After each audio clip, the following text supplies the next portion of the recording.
Seated, everybody. We are ready to continue with the cross-examination. You may proceed, sir. Good morning, David. How are you doing today? Good morning. I'm doing good. You work for Auto Body Concepts, right? Yes, sir. And what town is that business in? 8 to 5. No, I'm sorry. What town is it in? It's in Palmer. Okay. And what do you do at Auto Body Concepts? Just straighten dents, paint cars, work on body work, all that. It's a body shop? Yes, sir. Okay. And how many people work there? It's just me, my dad, and the painter. Okay. And do you like your job at Auto Body Concepts? Yes, sir. What do you like about it? Good job. It's good workout every day. Good to wake up every day, go to work. It's just a good place. Go ahead, I'm sorry. I like being there because I get to see my dad every day, that too. Are you good at your job? Yes, sir. What makes you think you're good at your job? I don't know. The boss says I'm good at it, so I imagine I'm good. Okay. You take pride in your work? Yes, sir. And where do you live now? I live in Wasilla. Who do you live with? My brother. And do you and your brother pay rent for where you live? Yes, sir. What do you live in, an apartment or in a house? I think it's a duplex. Okay. You testified yesterday that you stayed at Rodney and Almandinger's house for a while, right? Yes, sir. And it's fair to say that you've had some problems with homelessness in your life. Yes, sir. You've had a couch surf sometimes. Yes, sir. But it sounds like things are going a lot better now. Yes, sir. Working, living with your brother. with my brother. Now, you didn't graduate from high school, right? No, sir. How far did you get before you didn't graduate? I got to my senior year. Now, in 2016, you were in school, in the early fall of 2016. Yes, sir. And when you were in school, you were what was called a super senior. Yes, sir. And that means you were older than the other kids that you were in school with. Yes, sir. Okay. I don't mean this to be insulting in any way, so don't take it that way. But is it accurate to say that you weren't the greatest student in the history of the world? Yes, sir. Okay. You had some struggles in school. Yes, sir. But again, you found a job you like now. Yes, sir. You're good at it. Yes, sir. You like it. Yes, sir. Living in a stable place. Yes, sir. Not couch surfing anymore. No, sir. Have you ever been convicted of a crime before? No, sir. So you have no criminal record, right? No, sir. I may have some speeding tickets. Okay. But you never got arrested for an actual no, crime? Sir. No. And you have not been charged in any way with any crime related to this David Grunwald case, correct? No, sir. Now, I'm going to ask you some questions about your testimony before the grand jury, okay? Yes, sir. So yesterday you were asked some questions about that. Yes? Yes, sir. And you testified back in December of 2016. Yes, sir. And I'm going to just be precise. The precise date was December 8th of 2016. Yes, sir. And when you testified in the grand jury in December of 2016, you were asked to testify about events that happened in about a month earlier in November, right? Yes, sir. And Erick Almandinger was your close friend at that time. Yes, sir. And David Grunwald was somebody that you genuinely liked at that time. Yes, sir. And just before you, in the few days before you testified in the grand jury, you found out that your friend Erick Almandinger was accused of murdering your friend David Grunwald. Yes, sir. It would be accurate to say that learning this was a shocking thing for you. Yes, sir. After you learned that your friend Erick was charged with murder, you were given a subpoena to come and testify. Yes, sir. And you were told you had to show up in court to testify before the grand jury. Yes, sir. Now, before you testified before the grand jury, you'd never testified before, right? No, sir. No experience at all. No, sir. Now, when you started before the grand jury, I guess you sat down in the chair and the district attorney started asking you some questions, right? Yes, sir. And one of the first things he asked you, one of the first things he did was actually gave you some warnings and asked you if you needed a lawyer, right? Yes, sir. And you said you didn't need a lawyer. Yes, sir. And the reason that you said you didn't need a lawyer is because you didn't have anything to hide, right? Yes, sir. And you were comfortable testifying, not comfortable, but you were able to testify and didn't refuse to testify or anything like that. Yes, sir. Now, before you testified before the grand jury, nobody prepared you to testify. And let me tell you what I mean by prepared you. Like, nobody rehearsed questions with you. No, sir. Nobody told you what questions you were going to be asked there. No, sir. You were given a subpoena, Yes, sir.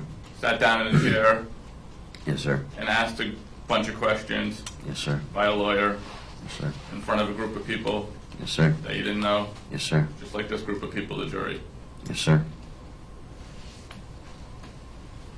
And I'm going to ask the same thing about your testimony yesterday. Before you testified yesterday, you were given a subpoena to come to court. They gave me one for the 10th, Okay. but they said they didn't need me then. Okay, they called you? Yes, sir. And, but other than somebody and there was somebody from the district attorney's office that called you? Yes, sir. And they told you what the schedule was? Yes, sir. Other than telling you what the schedule was, no lawyer prepared you to testify? No, sir. No police officer prepared you to testify? No, sir. No person asked you told you what questions they were going to ask you? No, sir. And same with me. You and I met once before, right? Yes, sir. But that was months ago? That was months ago, yes. And you and I did not prepare what questions I was going to ask you either? No, sir. And before you testified yesterday, you weren't prepared with what questions you were going to be asked? No, sir.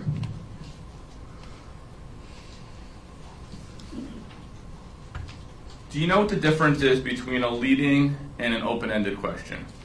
No, sir. So, an open-ended question is a question where the answer is not in the question, such as, what are you wearing? Does that make sense to you? Yes, sir. So if I ask you, what are you wearing, what's the answer to that question? Plaid shirt, Okay, and what else are you wearing? pants, shoes, socks.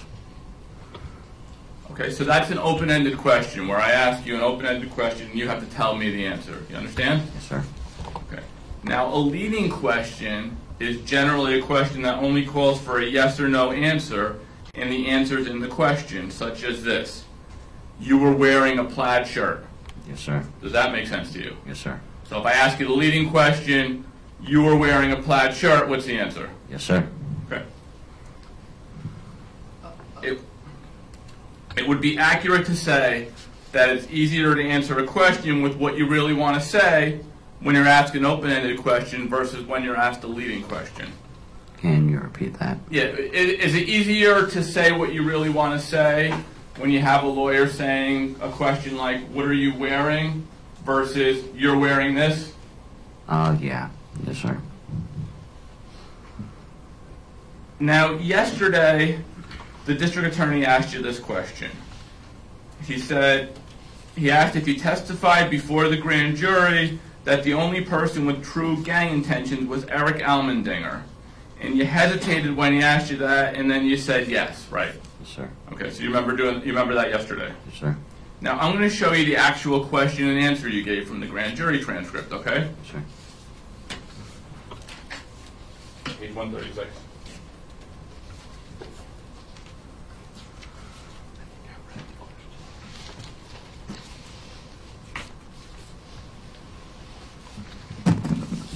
Okay, I'm showing you page 136 of the transcript, and this is the grand jury transcript, so you can see, okay? And where it says question, that's where the district attorney asks questions, and where it says answer, that's where you answered, okay? So, were you asked the following question, and did you give the following answer? Okay, and the only person with true gang intentions that you knew of was Erick. And then your answer to that was, yes, sir. Yes, sir. Okay.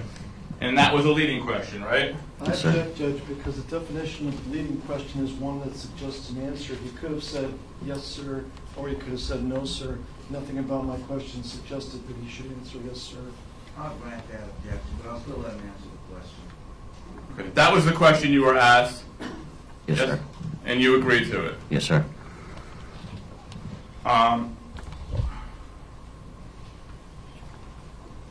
And you were asked a lot of questions yesterday about your grand jury testimony. Yes, sir. And during your testimony yesterday, you eventually agreed that you told the grand jury that Erick really wanted to be in a gang. Yes, sir. I'm going to show you another section of your grand jury testimony, okay? Page 109 to 110.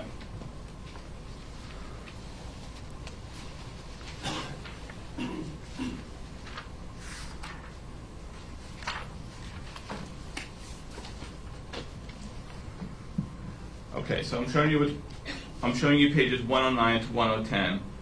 Question is where the district attorney asks you questions. Answer is where you answer, okay? And this was last year in the grand jury. Question. What aspects of gang... So we asked the following question, did you give the following answers? Question. What aspects of the gang membership was he interested in? Was he interested in the drugs, in the drug running, killing people? What was he talking about?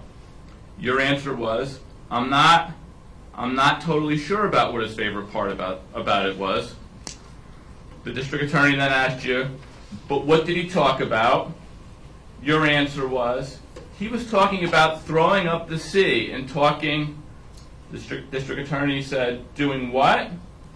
You answered, throwing up the sea. Again, the district attorney said, throwing up. You answered, with your hands. The district attorney said, the sea. You answered, signs.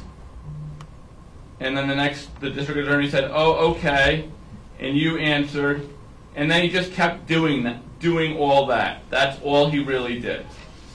Right? You testified to that in the grand jury? Yes, sir. And what you meant by that when you testified before the grand jury is all Erick really did was dress like a Crip and throw up the C sign, right? Yes, sir.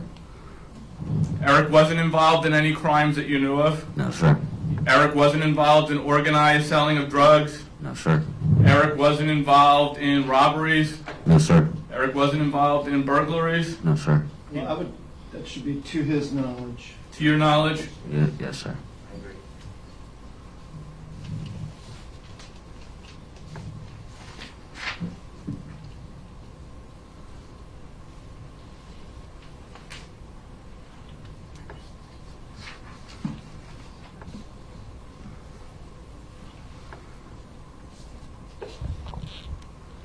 Okay, and you understand the Crips are a gang, Yes, sir.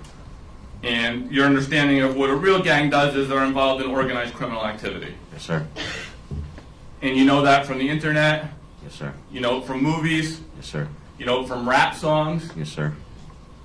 and as far as you know, there's no actual Crip gang. Which one? Crips are into organized drug sales. Yes, sir. Crips are into organized robberies. I would object, there should be some foundation. I mean, is he just doing the same thing? Yes, sir, yes, sir, yes, sir?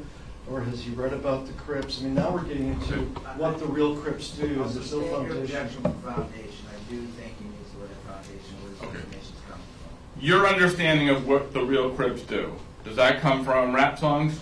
And movies, Where else? TV shows.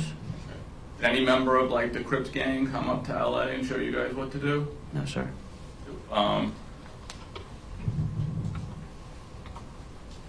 So why did you dress like a Crip? I honestly don't know. I was young back then and didn't know what I was doing.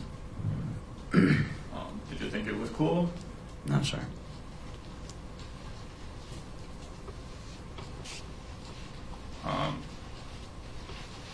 But you did dress that way, Yes, sir. and you did flash the C sign, Yes, sir. and you did take pictures of yourself dressed that way, Yes, sir. and we're now a couple years later, you've grown out of that now. Yes, sir. And looking back at it now, what do you think about the way you dressed a couple of years ago? It disappoints me. Bottom line, as far as your knowledge, was Erick Almandinger really a Crip, or did he just dress up and flash the signs? He just dressed up and flashed the signs. I'm going to ask you a couple of questions about Austin Barrett, okay? Yes, sir. Going back to the fall of 2016, Austin Barrett lived in the Matsu Valley, right? Yes, sir. and he was in your group of friends in the fall of 2016. Yes, sir. Amongst your group of friends, he was the newest person to town. Yes, sir. He had actually just come to the Matsu Valley from Anchorage. Yes, sir. Just one quick thing. I'm going to ask you a question about David Grunwald's girlfriend. Victoria? Yeah. So during her testimony, she said something about you staring her down at Walmart and trying to intimidate her. Did you ever try to intimidate her? I honestly didn't know that was her, but I guess her dad came back and talked to me. Okay. And I honestly didn't know it was her. Okay. Did you try to like intimidate her? No, sir. Is that something you would do? No, sir. Why not? I'm not that kind of guy.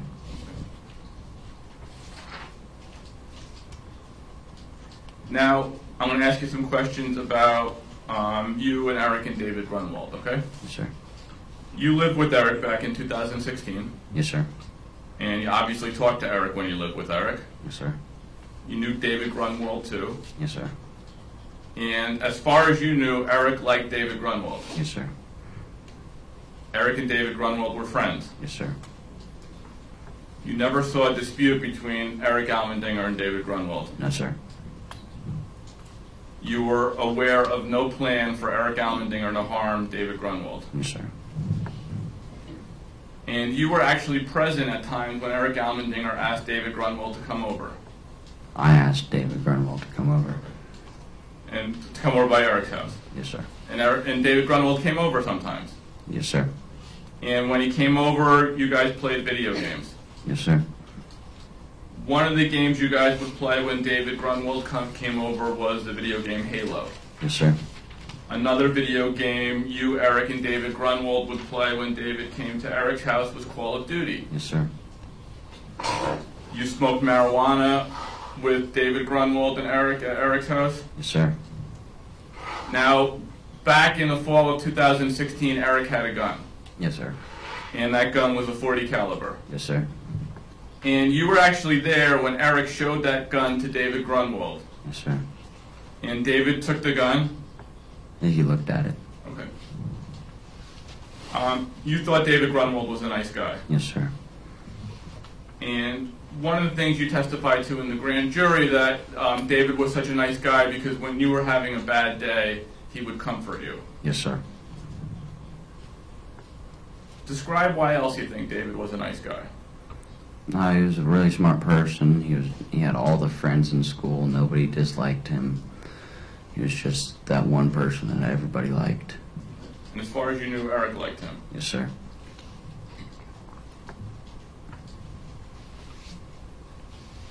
Did you think Erick Almandinger was a nice guy? Yes, sir. Why do you think that?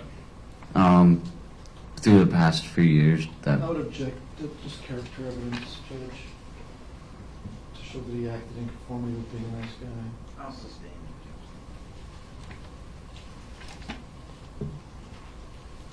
You actually liked David Grunwald so much that you went out on on a search party to look for him. Yes, sir. And that's because you were concerned about him. Yes, sir. He was a nice guy. Yes, sir. He was your friend. Yes, sir. He was Eric's friend. Yes, sir. It's fair to say that it's surprising to you that Erick Almandinger is charged with David Grunwald's murder. Yes, sir. Now, I'm going to just ask you a couple questions about November 13th.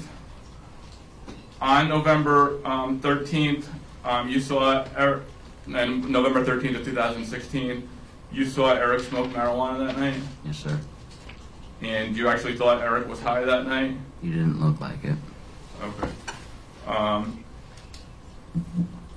When you've seen Eric smoke marijuana, you've described that as he laughs a lot and wants to go to sleep. Yes, sir. And that's the way he acts when he smokes marijuana? Yes, sir.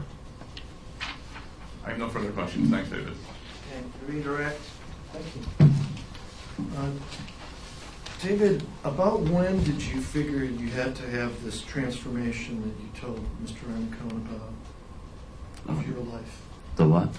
Like you say, you changed your life. Yes, sir. When did this come to you that you had to change your life?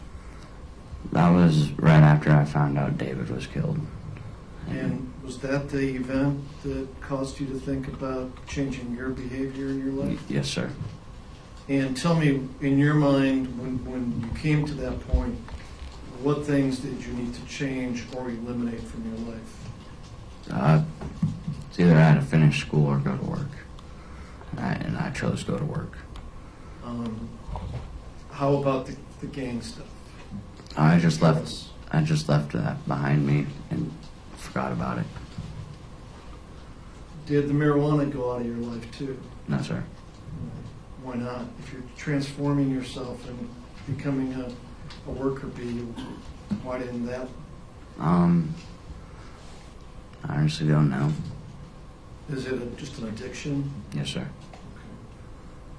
Now, you were asked about coming to the grand jury, and I appreciate that you testified at grand jury. I gave you the warning saying that if the grand jury found out that you were involved, you could be part of the indictment, right? Yes, sir. And did you have anything to fear as far as your answers in front of the grand jury? No, sir. And after you testified, were you arrested or indicted? No, sir. And counsel asked you whether you had any bad intent here. Did you feel like you committed any crime No, sir. against David Grunwald? No, sir. Or do anything to help him in these crimes? No, sir. And since you didn't see the defendant after your shower, you don't know what happened the rest. Did you know what happened the rest of the night? No, sir. After you got out of your shower, did you know that Erick Almandinger was gone? No, sir. No? No, I didn't look for him. I was focused on getting my stuff packed. Right. Did you send him a text, though? Yes, sir. I was telling him where I was going. Right. So, when you sent him the text, did you know that he was gone? No, sir. I just left it like that. Left him that message, and I was on my way. Yeah, but your text, did you say, might not be here when you get back? Yes, sir. So that tells me that you knew that he was not at the house when you sent this text. Correct me if I'm wrong. I didn't know where he was. I just stayed downstairs. I didn't know if he was out in the camper or upstairs. Now, as far as preparation for your testimony either at grand jury or at trial here, do you feel like you needed some assistance to figure out what answers to give to the questions that we're asking here? Yes, sir. What's that? Yes, sir. Like what kind of assistance do you feel you needed? I just had to remember some things in my brain. Okay. But I mean, as far as the truth versus not the truth, did you need assistance with that? No, sir. Okay. Now, Mr. Iannacone went through with you the type of stuff his client was doing or not doing. And he said, was it the C? He went through the C, went through the bandana, blue clothing. Although, as far as other stuff, the gun was very familiar to you, correct? Yes, sir. And did you see the gun a number of times? Yes, sir. And was it always in Erick's possession? Yes, sir. Now, did you have access to his tablet No, sir. when you lived there? No, sir. Were you familiar with all the stuff on his tablet? No, sir. Were you familiar about what research he was doing about the Crips on his tablet? No, sir. And when you talked about David Grunwald being there before, let me ask you to think carefully and tell us, before November 13th, how many times do you remember David Grunwald being at the Almandinger residence? 2 times. And thinking hard about details, do you remember when that was as far as the month? We know it was 2016, right? The same year? I don't remember. Well, let's talk about the year first. Do you think it was 2016? Yes, sir. And how about the month? Do you remember if it was fall or summer? I believe it was summer. The end of summer, beginning of fall. Okay. So 2 times to the best of your memory? Yes, sir. And on the first time, who invited him over? Eric did. And on the second time, who invited him over? David had asked Eric if he could come over and hang out. And were both of those times similar as far as what you guys were doing? Yes, sir. So what were you guys doing on the first time? with David? Video games and smoking. And what were you doing the second time? It's video games and smoking. And where did this happen? In the camper. And do you remember if it was warm out during those times? Yes, sir. And do you remember whether it was daytime or evening time? Daytime. Do you remember if it was a weekday or a weekend? I don't. No. Or do you remember whether school was going on? School was going on. School was going on. Do you remember if it was after school? Yes, sir. Now, the marijuana, Mr. Iannacone asked you whether Eric was high. Are there different levels of being high? Yes, sir.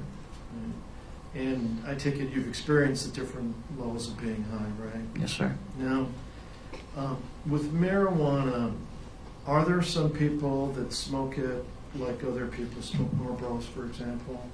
Yes, sir. Smoke marijuana all day long? Yes, sir. Okay. And I don't know, have you ever heard of the term just maintenance high? No, sir. The person's, that's what they do all day long. I've never heard of that, sir. Well, with the group, let me get more specific. With the group, was it pretty much constant smoking, or was it getting together and smoking as a group? Just as a group. Okay, but you also testified that Erick Almandinger was smoking by himself on November 13th, right? Yes, sir. So that seems a little bit contradictory, but can you explain, was it usually as a group, but sometimes people would smoke individually? Tell me elaborate a little bit. When people would come over, we'd smoke in groups. But when we were alone, it'd be just me and Eric. Or just Eric. Or just me. So you're saying there were some occasions where people in the group might smoke on their own? Yes, sir. And as far as the smoking of the marijuana, was it the same type of marijuana that was smoked all the time? What do you mean by that? The same strain, the same potency, I actually same don't product know. from the same person? If it was from Rodney, yes. Okay. Now, so tell me, we know there are different levels of THC in marijuana. Yes, sir. And you can get more high on a certain type of marijuana, correct? Yes, sir. So for the marijuana that all of you smoked consistently, was it an extreme high, or a buzz, or a medium high? How would you explain it? Probably just a medium high.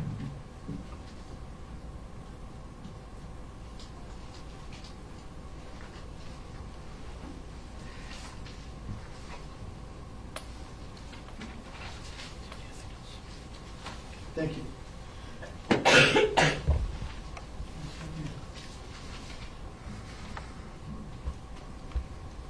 No further questions, thank you. You can step down, sir.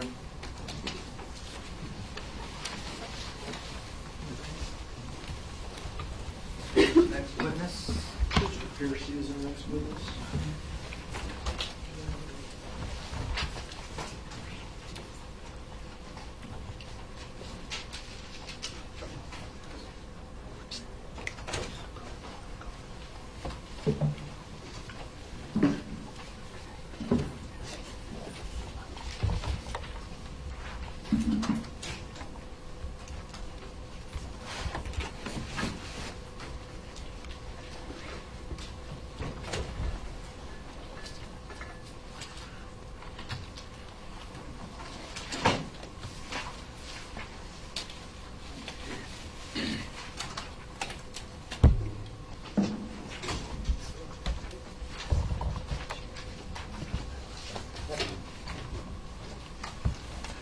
Remain standing, please.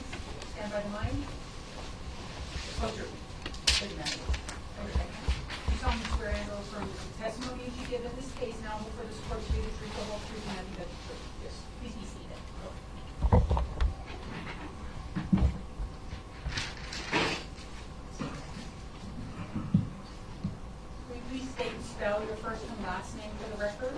Christopher Piercy, CHRISTOPHER, PEARCY. And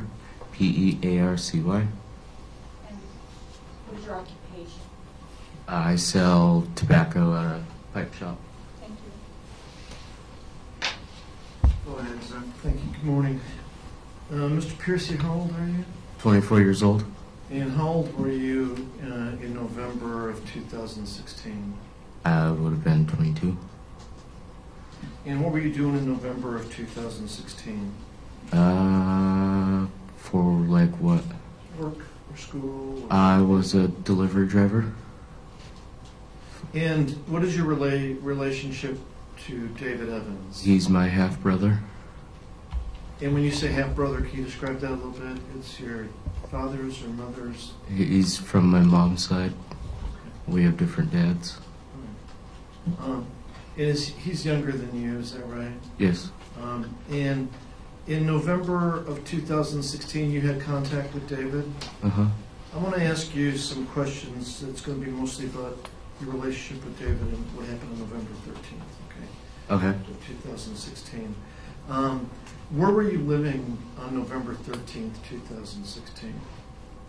Pretty sure where I live now. Which is where? Off of Copper Creek, Tanana, 1675 North Tanana, In what town? Wasilla. And is that where your parents live or not? No, they live off of Bogart, also off of Biltmore Court.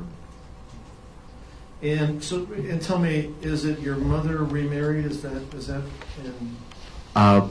My biological dad and mother were never married. And then your mother got married. Yes. Okay.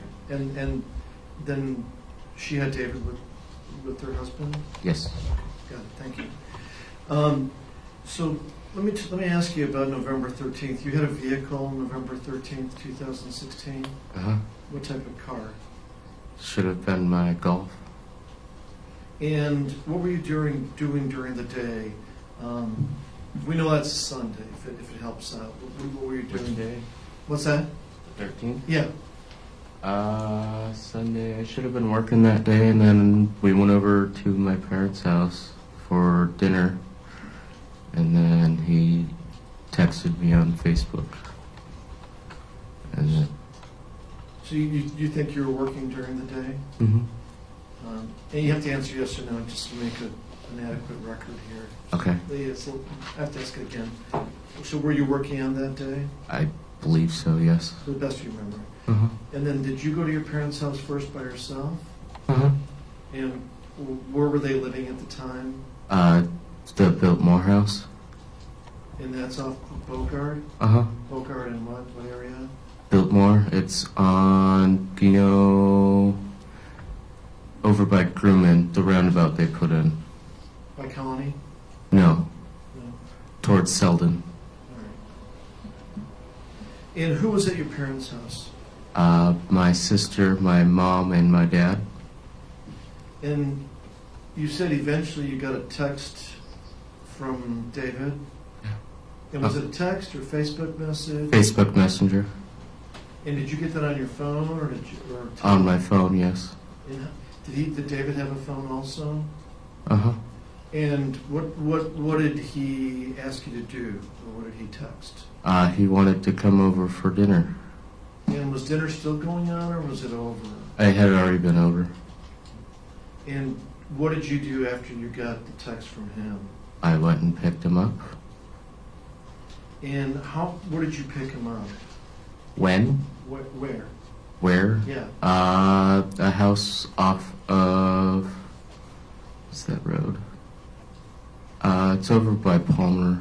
I can't remember the street. I want to say it was...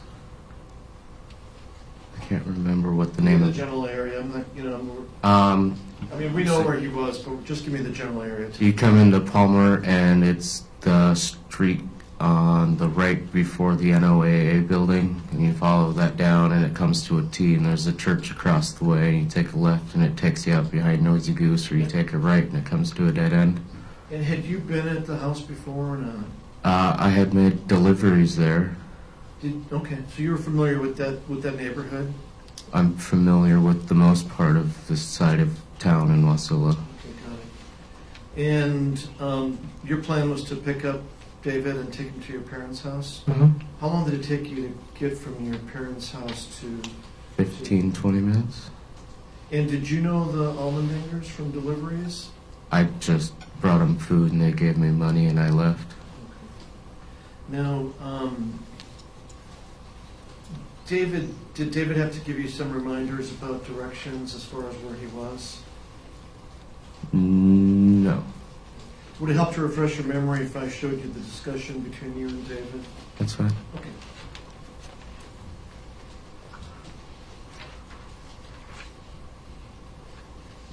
And I'm just going to leave this with you. I kind of highlighted the ones where I didn't put the first one like when he first contacted you, but I kind of highlighted the ones where you guys are talking about where you need to go. Okay, so just read that to yourself, see if that helps refresh your memory, and let me know when you're ready.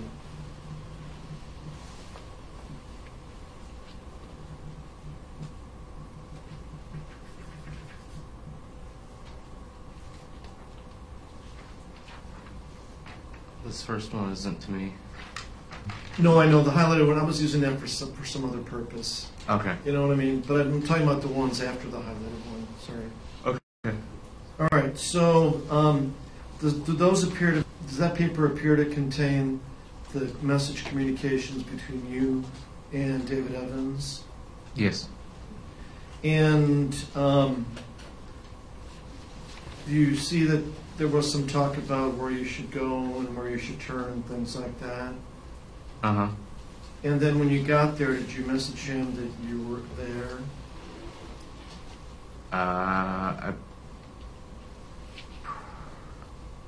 And I'm just going to tell you, for your information, obviously the police, through search warrants, gathered this information from the film companies and from Facebook, and that's how we have these records. But Okay. so, eventually, did you message him saying here? Yes. And tell me, what time was it when you said here? 21:48:00. And does that jive with your memory as far as what time you got there? Yeah, that should be right. Was it dark outside? Uh-huh. Is that yes? Yes. Okay, thank you. And did you pull into the driveway or not? I believe it was the driveway. And what do you remember happening once you pulled into the driveway? Just tell me in your own words. He came out and put his bags in my car and then we left. And what was he carrying? A backpack and a couple other bags. And was anybody else in your car at the time or not? No, it was just us. And did anybody else come out of the house? No. Did you see any other vehicles at the house when you pulled in? There was one there, but I don't remember what it was. No idea at all? No, I thought it was just their normal vehicles. All right. The ones you've seen there before? I assumed it was. And did you see where David came out of or not? I think he came out of the house. And then, so he got in the car. What happened after he got in the car? Just tell me in your own words. We left to go to my parents' house. And how long did it take you to get there? We didn't take the same way I drove there. We took the highway, so it took a little bit longer. So tell me, how long do you think it took? Probably about 25 minutes. Any stops along the way or not? No. No. And how did David look when you picked him up? Normal. Normal. Let me ask you, you saw him today, right? Mm-hmm. Was his appearance the same then as it was today? He's got longer hair now. A little bit longer here now. Was he wearing a hat or not? I don't recall. It's just normal. How about any smells? Were there any unusual smells coming off of him? Like marijuana, for example? No. Or soap? No. Or shampoo? No. And do you remember if his hair was wet? I do not. And did you talk to him inside the car? I just asked him how he was doing. What did he say? He said he was good. And then what other conversations were there in the car during the ride to your parents' house? I asked him if he wanted to stay, and he said yeah. And so we went to my parents' house, and he ate, and we watched movies and played games. Now, he didn't stay at your parents' house, though, did he? I don't know, I didn't stay. Oh, okay. So what time did you leave your parents' house? If you're, to the best of your recollection. It was probably after midnight. And then he stayed, you said? I think so. All right. Let me see if it helps to refresh your recollection if I show you a summary of your interview with Sergeant Ingram on November 22nd. And I recognize that it's been a long time since this happened. So do you think it might help refresh your recollection if I were to show you what the summary of your interview with Sergeant Ingram? That's fine. Okay. Is this water?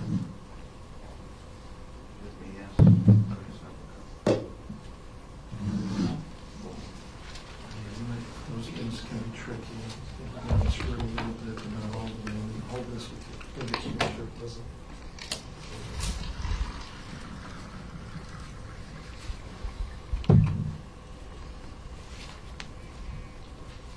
So this isn't super long, but it talks about how you describe picking David up and dropping him off. It's literally a paragraph summary.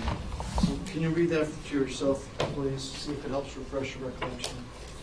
On the page again. Ingram, can you give us the number on the bottom of that? Incident AK-16, oh, the bottom? Yeah, the 0059. Well, there's two more zeros before the 59, so it's 000059. Mhm.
Again, just ending on the part of Lexington Street.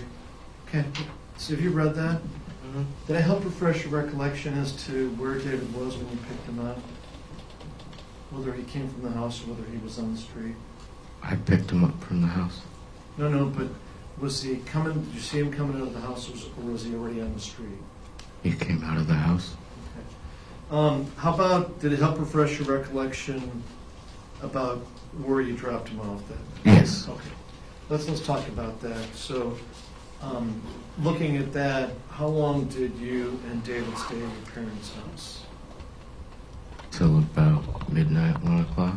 And then, did David stay at your parents' house or did he go someplace else? I took him over to a girl's house. And did you drop him off at the house or just down the street or where? It was in front of a house. I don't know if that was the right house or not. In what area was that? It was down off of behind Midtown, And remind me, where is Midtown off the Palmer Russell Highway? in between 49th State Street and Trunk Road. Okay, It's the double stoplights. all right. And did you drop David there, off there at his request? Yeah, that's where he said he was staying. And did you leave? Yes. Now, did he take all those things that you described that he had with him when you picked him up? Did he take all those things with him?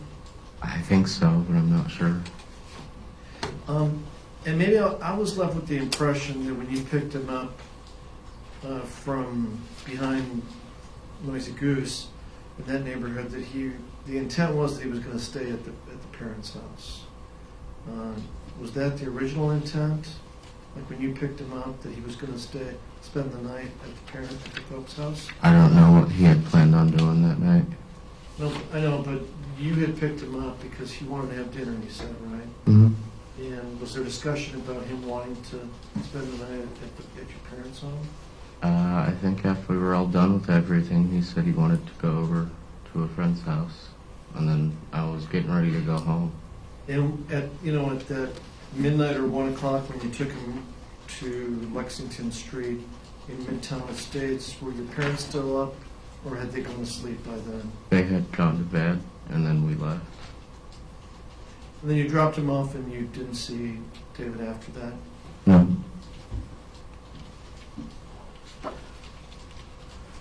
Thank you. Back in November of 2016, your brother was on again, off again, homeless, right? As far as I know. Cap surfed at different places, Mm-hmm. and he cap surfed at a variety of different places. Yes. He had girlfriends' houses. I didn't pay attention to who his girlfriends were. Okay. So you don't know where he was, but you just know he stayed at a variety of places. Mm-hmm. Okay, no further questions. Thank you. I don't have anything else to say. Step down. You. So I can leave? Yep. Okay. Thank you. You're welcome.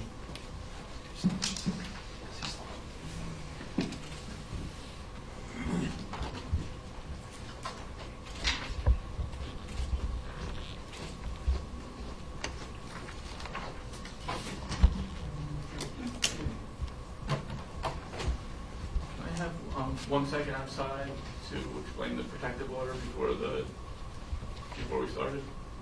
And maybe if we could have a 5-minute break, then we can both advise fine. him together as to. That makes sense. Okay, we'll take a quick recess, 5 or 10 minutes. I'll start with you.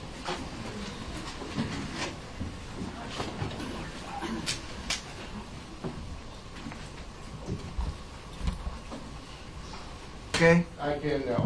Okay.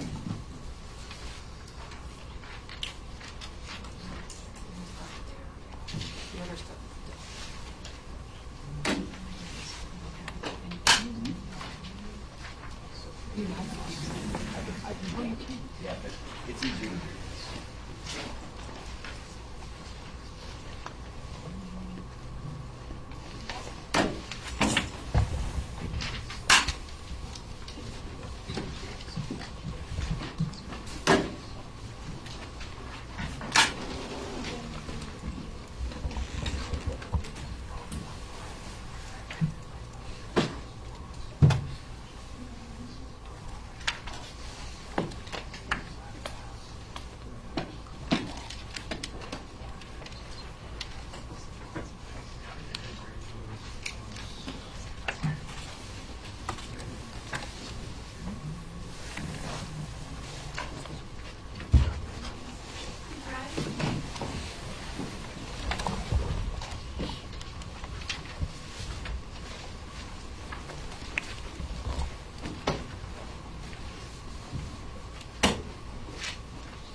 Okay, please be seated, everybody. And Mr. Kalichuk, who is the next witness? Rodney Almandinger. Yeah. You solemnly swear and or affirm that the testimony you should give in this case now before this court to be the truth, the whole truth, and nothing but the truth? I do.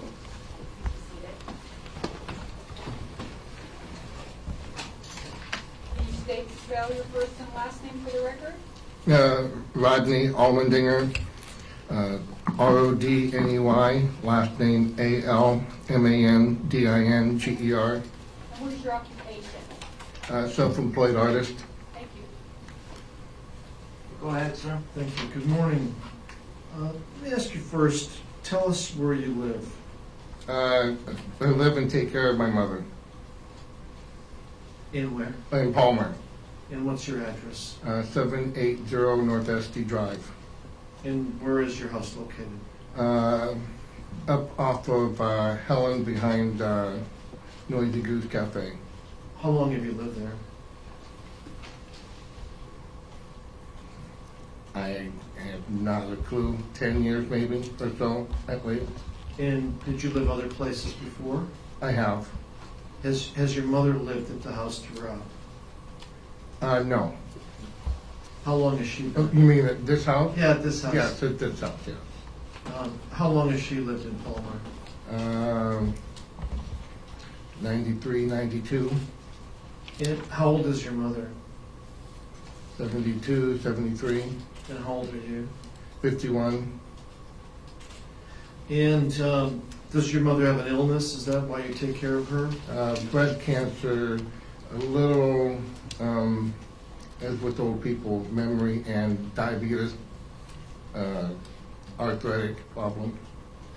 And in the house, does she have a separate area in the house that she lives in? She does, Where does she live in the house? upstairs, And where do you live? downstairs, You said you're an artist. What type of stuff do you do? stained glass work, Windows or other type of stained glass? all different kinds of stuff, windows, doors, archways in houses, sun catchers. How long have you been doing that work? Say about 20, 19 years.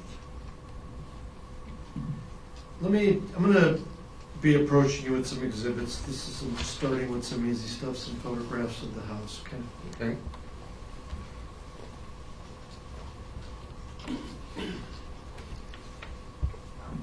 Turning your attention to what's already been admitted as State's Exhibit 72, can you tell us what that is?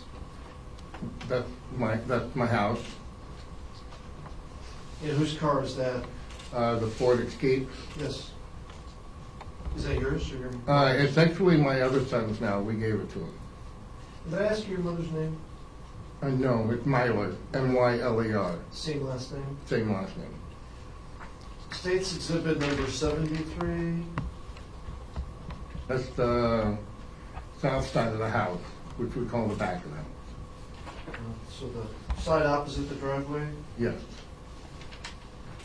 And number 74. That's the two garages at the front side of the house, north side of the house. And so the beige garage, is that a newer garage? That is a new addition. And when was that built, if you recall? 2016, 17. Well, it was, so, Yeah. it was About built 16, about 16. summer of 16? I think so. And also 76, can you tell us what that is? That is a storage shed in the back of the trailer. And tell me about the trailer. When did you get this trailer? Probably 15, 14, 15. And what did you use it for? I used it for my work. And is this on number 76, is that the place you usually sat when you weren't traveling with it? When I'm not traveling with it, yes, that's what it says. And so when you say you got it for work to travel, Right. for shows or? For shows in other cities.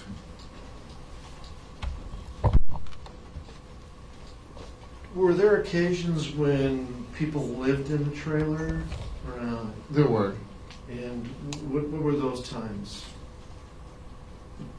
What do you mean by times? Like, when did people live there, and who lived there?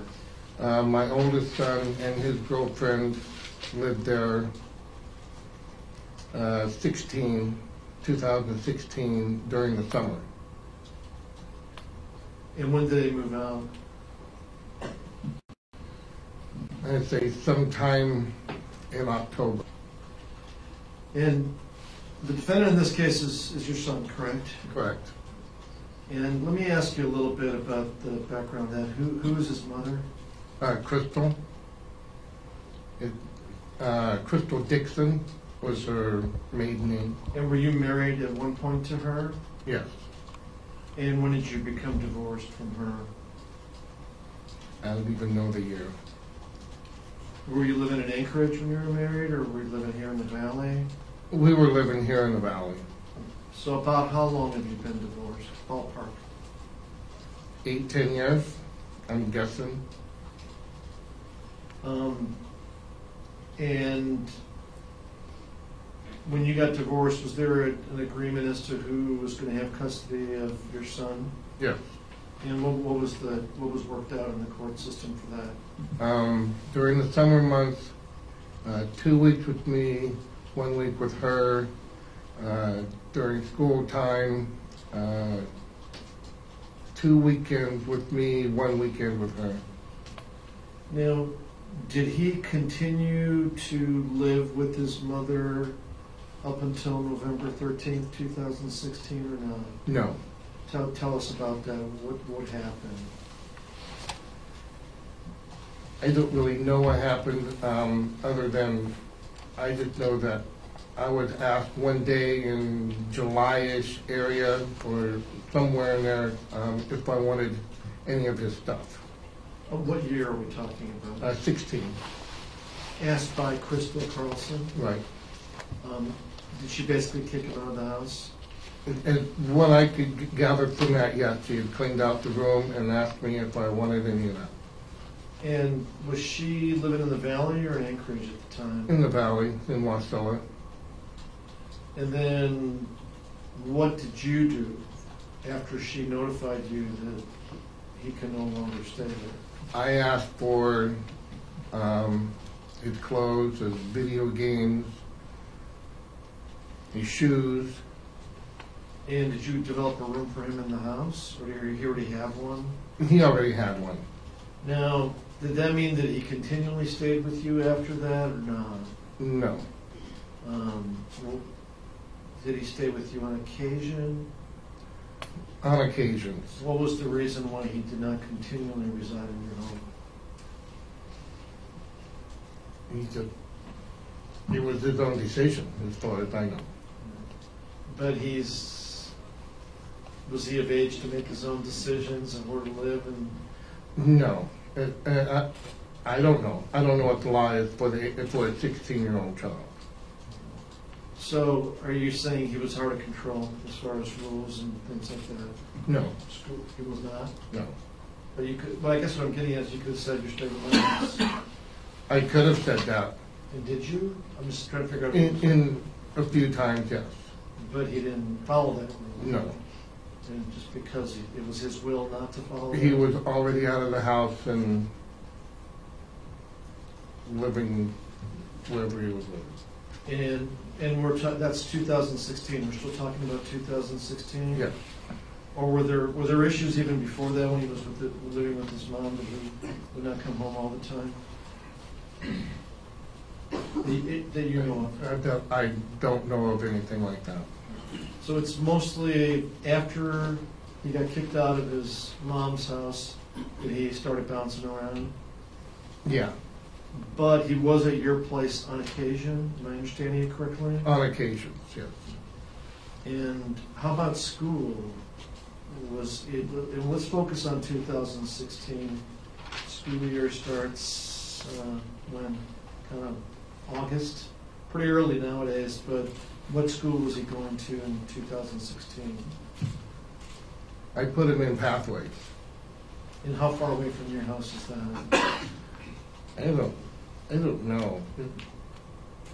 It's about a 10, 15-minute drive. You've been there before. Yeah. And did he have good attendance? How would you describe his attendance of Pathways? It was good, decent. And as far as what is your opinion of why he wasn't extremely interested in attending school regularly? I don't know, other than he'd had sicknesses before. And how about him now living in your house regularly? Was that just a rebellion? Probably. When he wasn't at your place, were you able to communicate with him or not? Off and on, yes.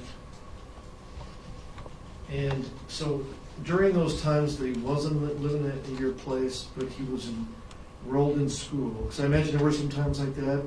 School had started, you had him in Pathways, but there were times when he was absent from your house. Right. Did you still try to communicate with him? Yes. And some of your communications involved you urging him to go attend school. Correct. Did you know during those communications at all times exactly where he was? No.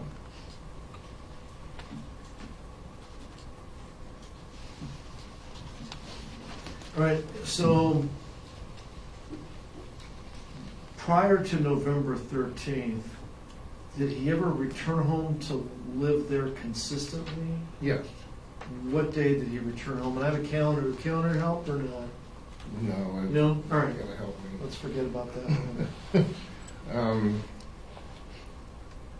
I want to say September 16 is when I enrolled him in school, and he's been there ever since, at the house. Consistently, like every day, or were there times when he left?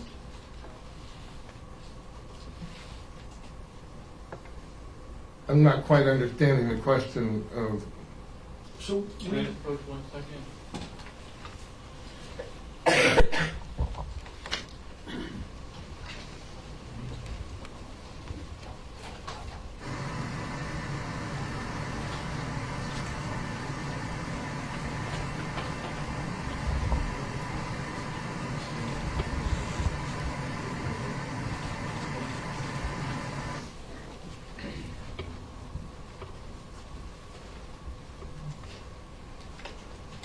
what I'm trying to get a handle on is whether he stayed at your house consistently from a certain date up until November 13th. That's what I'm trying to Yes. understand.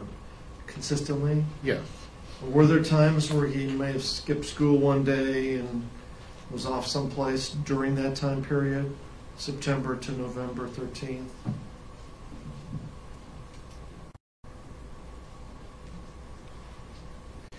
That's still a hard thing to answer. I can say yes, but I can also say no. And when did David Evans start living at your house? Same time period. How did that come about?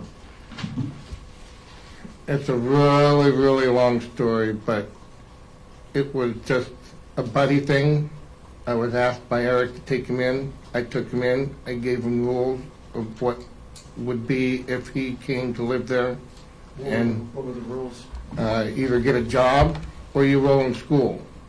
And what was his choice? And you enrolled in school. So both of them were enrolled at Pathways.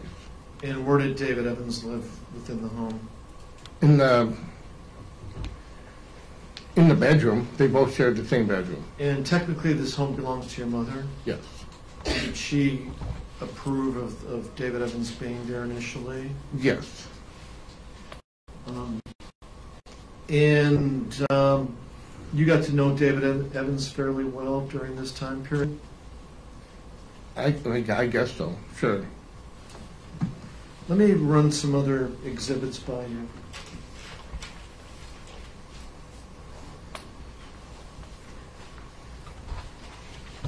State's exhibit number 23. Do you recognize this person? I do. How do you recognize him? He came to spend the night one night. And do you know his name? Dominic. And so you spent the night one night. Do you remember what month it was? November. And was it before the 13th of November? I'm not quite entirely sure. Could have been. I know that he was also there after, a couple times after. And he was a friend of your son's? Yeah. And had he been there at your place before the first time he spent the night? No. No. And turn your attention to exhibit number 24. You recognize this person? I do. And who's that? Well, it's Austin. His name, nickname, or he would... Other name was Andrew. That's all I knew him as before all this. Yeah, and I don't know much about like Andrew versus Austin, but all right. And had he been at your house before? Twice. And did he ever spend time at your house? Spent the night those 2 times. And was it before or after November 13th, just to give you a time reference?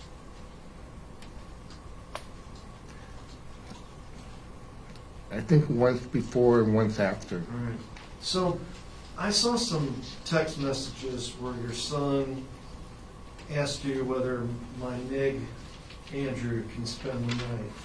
Do you have any idea why they were using those terms? Just, I do not know. Is it fair to say that, I even heard your mother say it, you know, and she's in her 70s. Is it just slang for friend? Is that what it comes down to? As far as we know, that's what it means. Okay. And let me turn your attention to number 25. Not a great photo, but do you recognize this person? I do. And who is this? That's Brad. And you got to know him through your son also? Yes, And did he ever hang out at your place? he did. Did he ever spend the night at your place? No. And States Exhibit number 26. Did you know this person? That's David Evans. And he obviously Yeah. stayed at your house. And then number 27. Do you recognize the person in 27? I do. Was he ever at your house? Yes, he has been. How many times? Numerous times. Before or after the 13th? And Before. Did he ever spend the night at your house? He did. So they were all friends of your son's, is that correct? Yes. I mean, they weren't your friends, right? No, my friend. Okay.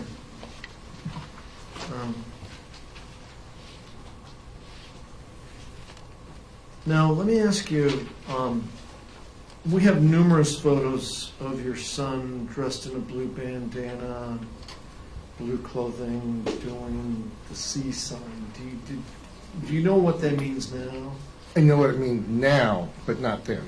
Okay, back before November 13th, 2016, did you know what the C meant? What the C sign meant? I had not a clue. And how about the blue bandanas that David Evans and your son wore? Did you have any idea what the significance of that was? Just clothing on head. And have you ever seen Devin Peterson wearing the same type of stuff? Yes. How about Austin Barrett? Yes. How about Bradley Renfro? Yes. And did you have any concerns about these things or not? No.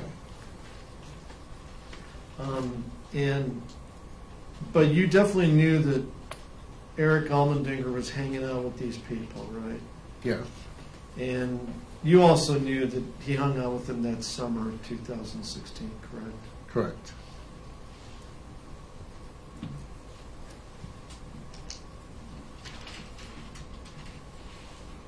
Let's talk about guns at your home. What type of guns did you have at the house? I have rifles at the house, and I have one handgun in the truck. The 44? Yeah. What kind of handgun do you have, just so we can keep that separate from the other guns in this case? It's a 44 Magnum.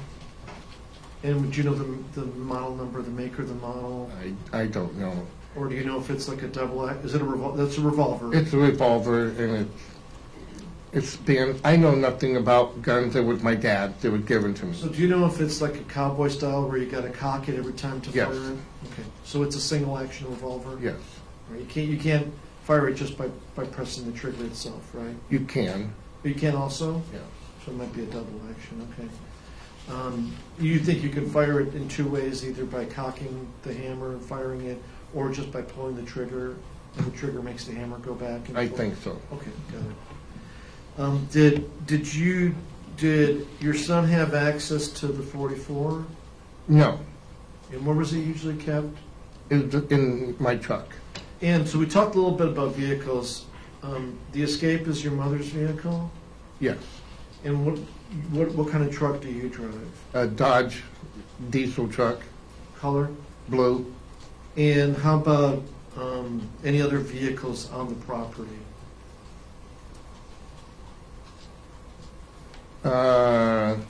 My sister's Ford Escape. Ford Flex, and then I'm not sure when she got it. It's probably the little Spark. But that's when they're there? The Ford Flex was when they were there, for sure. Now, tell me about, so the camper, you said it sat at the house when you weren't using it for work, right? Right, And Gavin was living there with his girlfriend? right. What time was that he was living there? It was during the summer. I'm not sure what time they moved back. And was Erick Almandinger or David Evans, did they ever live in the camper? Yes, When was that? Because you said they had the bedroom downstairs, but when were they living in the camper? up until my other son moved out, about October. So I Gavin, was 16, yeah, Gavin and his girlfriend had the camper first, right. and then Erick Almandinger and David Evans were in there?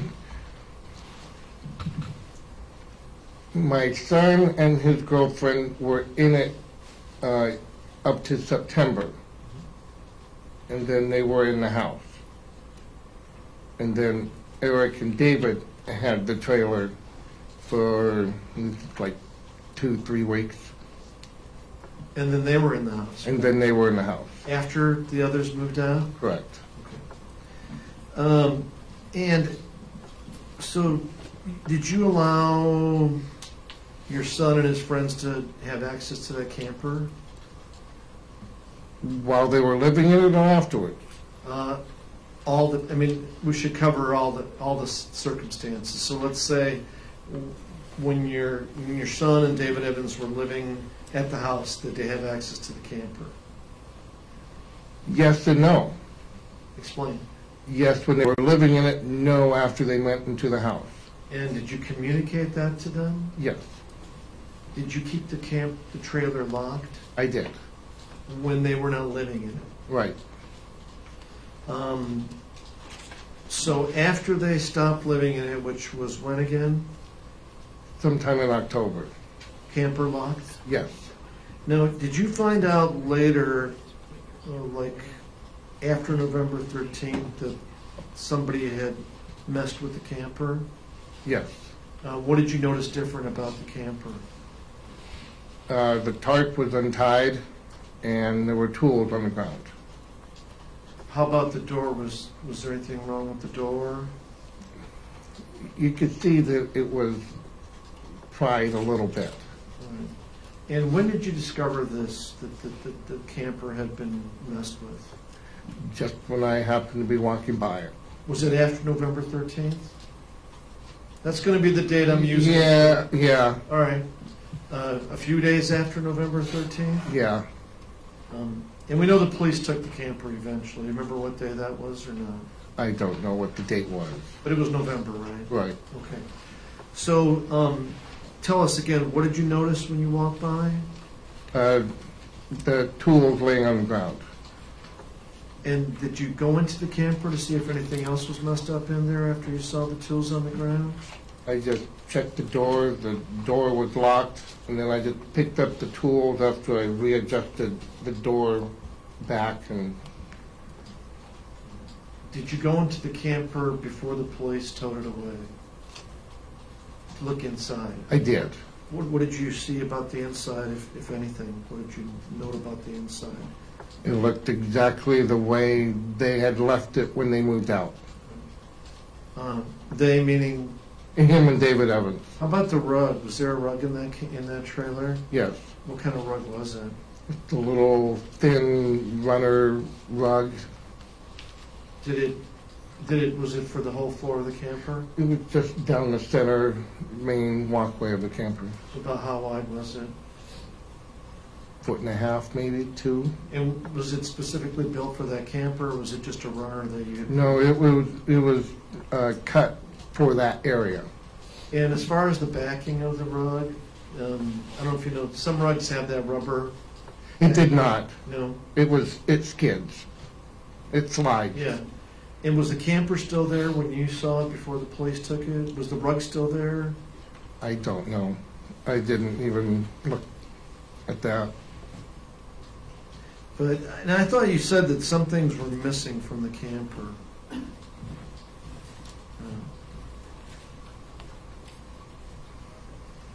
I don't know. It's been a year and a half, so I'm not sure what could have been missing. So you say you don't remember whether the rug was missing? Yeah, I don't know if the rug was missing or not. I know it was there, but I never really bothered looking at it when I went in. Right. We'll get back to that, but let me ask you on the gun topic. You had one handgun, the .44. Do you have a .22 handgun too? Or My no? other son has a .22. Is that at the house also? No, he has it with him. Um, It was at the time, yeah. And were you aware that this son, had a handgun also? No, So you never saw it? never saw it. And I don't know, did you go into the room where him and David Evans were staying a lot, or not? You asked me if I snooped? Yeah. No. No. How about whether you went in there for non-snooping purposes? I have no reason to go in there. And in terms of communicating with the defendant, did he have a phone, or what did he have? A tablet, And was that under your phone account? yes. And would you have, all of you were together on the same account? You, your Right. mother, and the tablet also? Correct. And what company was that with? AT&T. I asked you about the people in the group. You're familiar with all these people, and it sounds like you were okay with all of them being at your house. Is that right? Yes. Except, I got a sense from before when I talked to you, you had a problem with Devin. Is that true or not? Yes. What was your problem with Devin Peterson? He would just a bad influence. Was he the role model as far as this gang stuff? The scene? I would say so, yes. And would you sit? Did the others look up to him? Yes. But the things they were looking up to, you didn't think those things were worthy of being looked up to? No.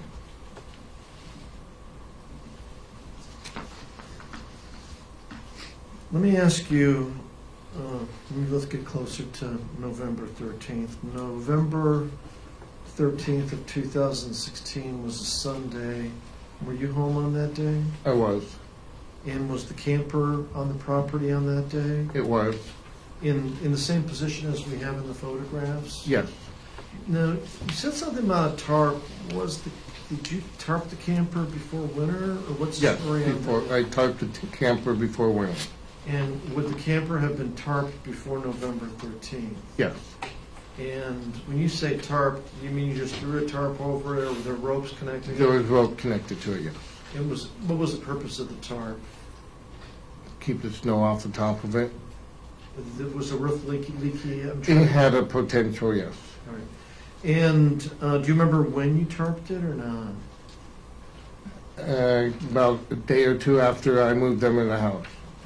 And the rule that people should not be in the camper, was that rule still in effect in your mind? Yes. And had you communicated something different to them?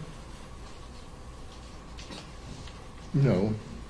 And before November 13th, had you met David Grunwald?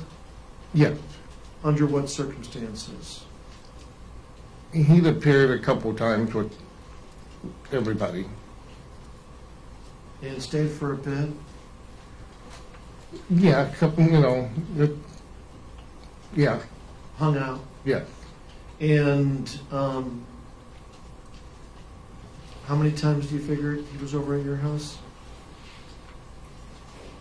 I'd say a minimum of 3 during the Yeah. summer.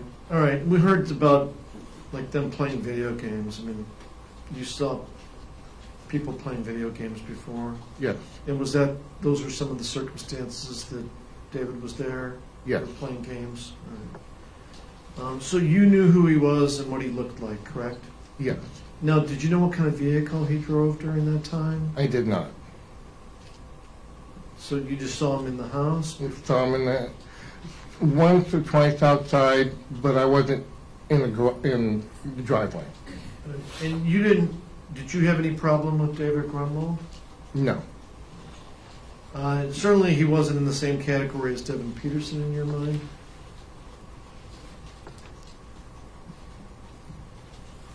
I really, that's a hard question to answer because they were all together. Okay.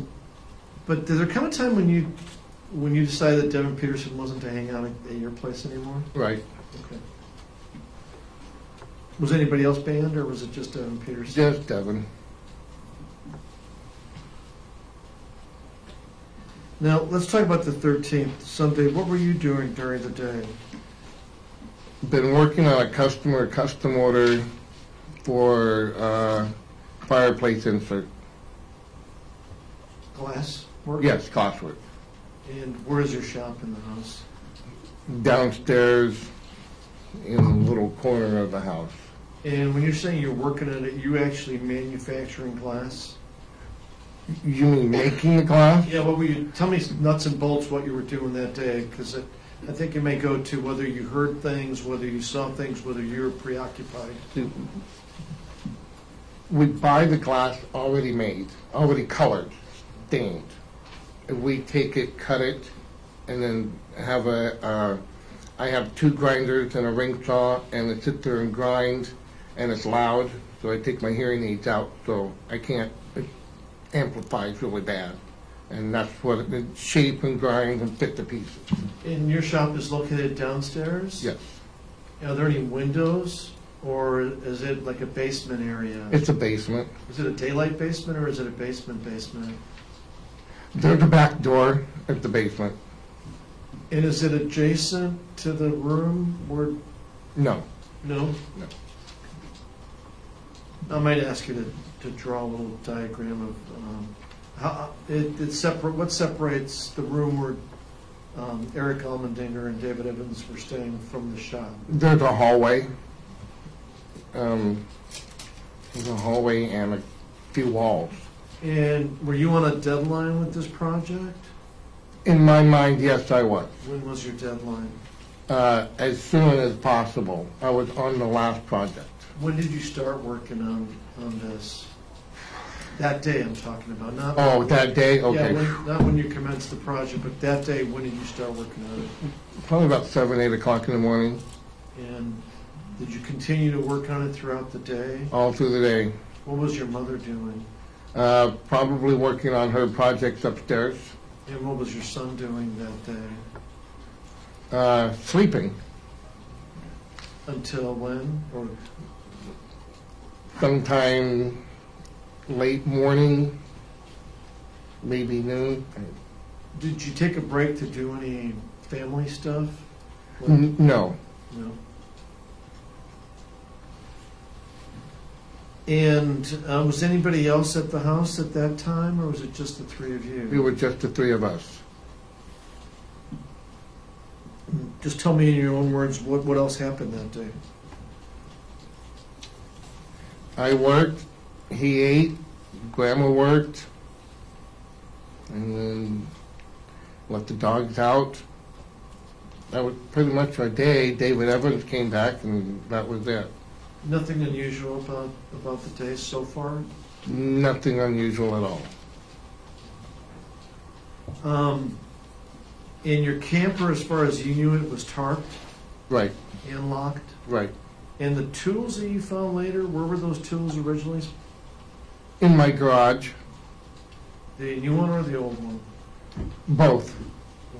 Tools from both places? Yeah, And did you keep your garages locked or unlocked? they're unlocked.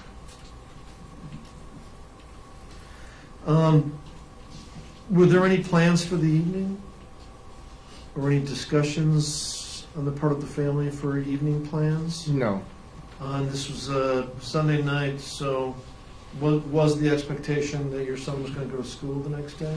correct. And same with David Evans also? Yes. Oh, but you said he can't.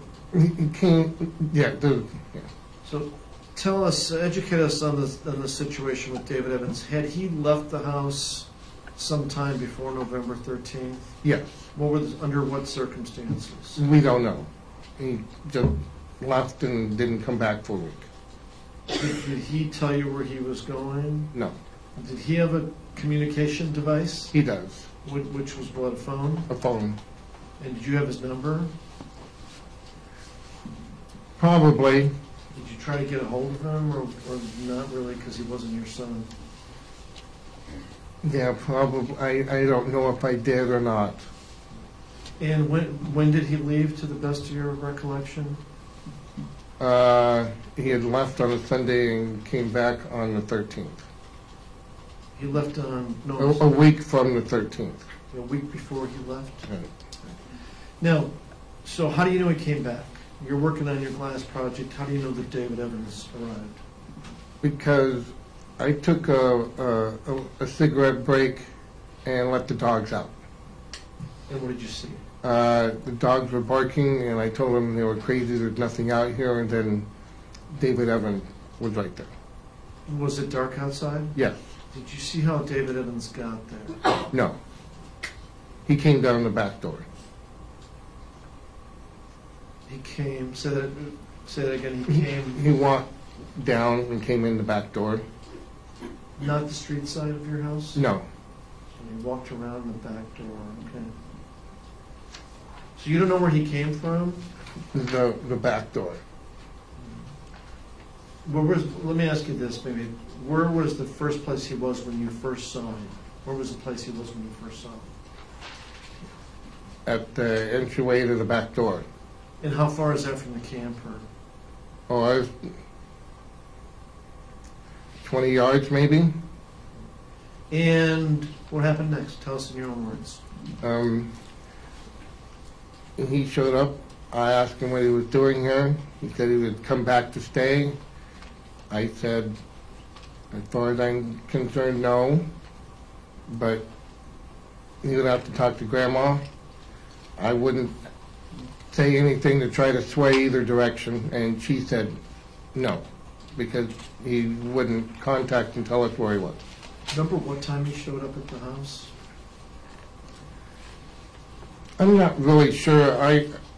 I thought it was between 4 and 5, but I don't have a clock in my work area, and I base my time off of movies. I listen to movies while I work. I don't watch them. But he definitely contacted you first, right? Right. And where was Eric when you were having this discussion with David?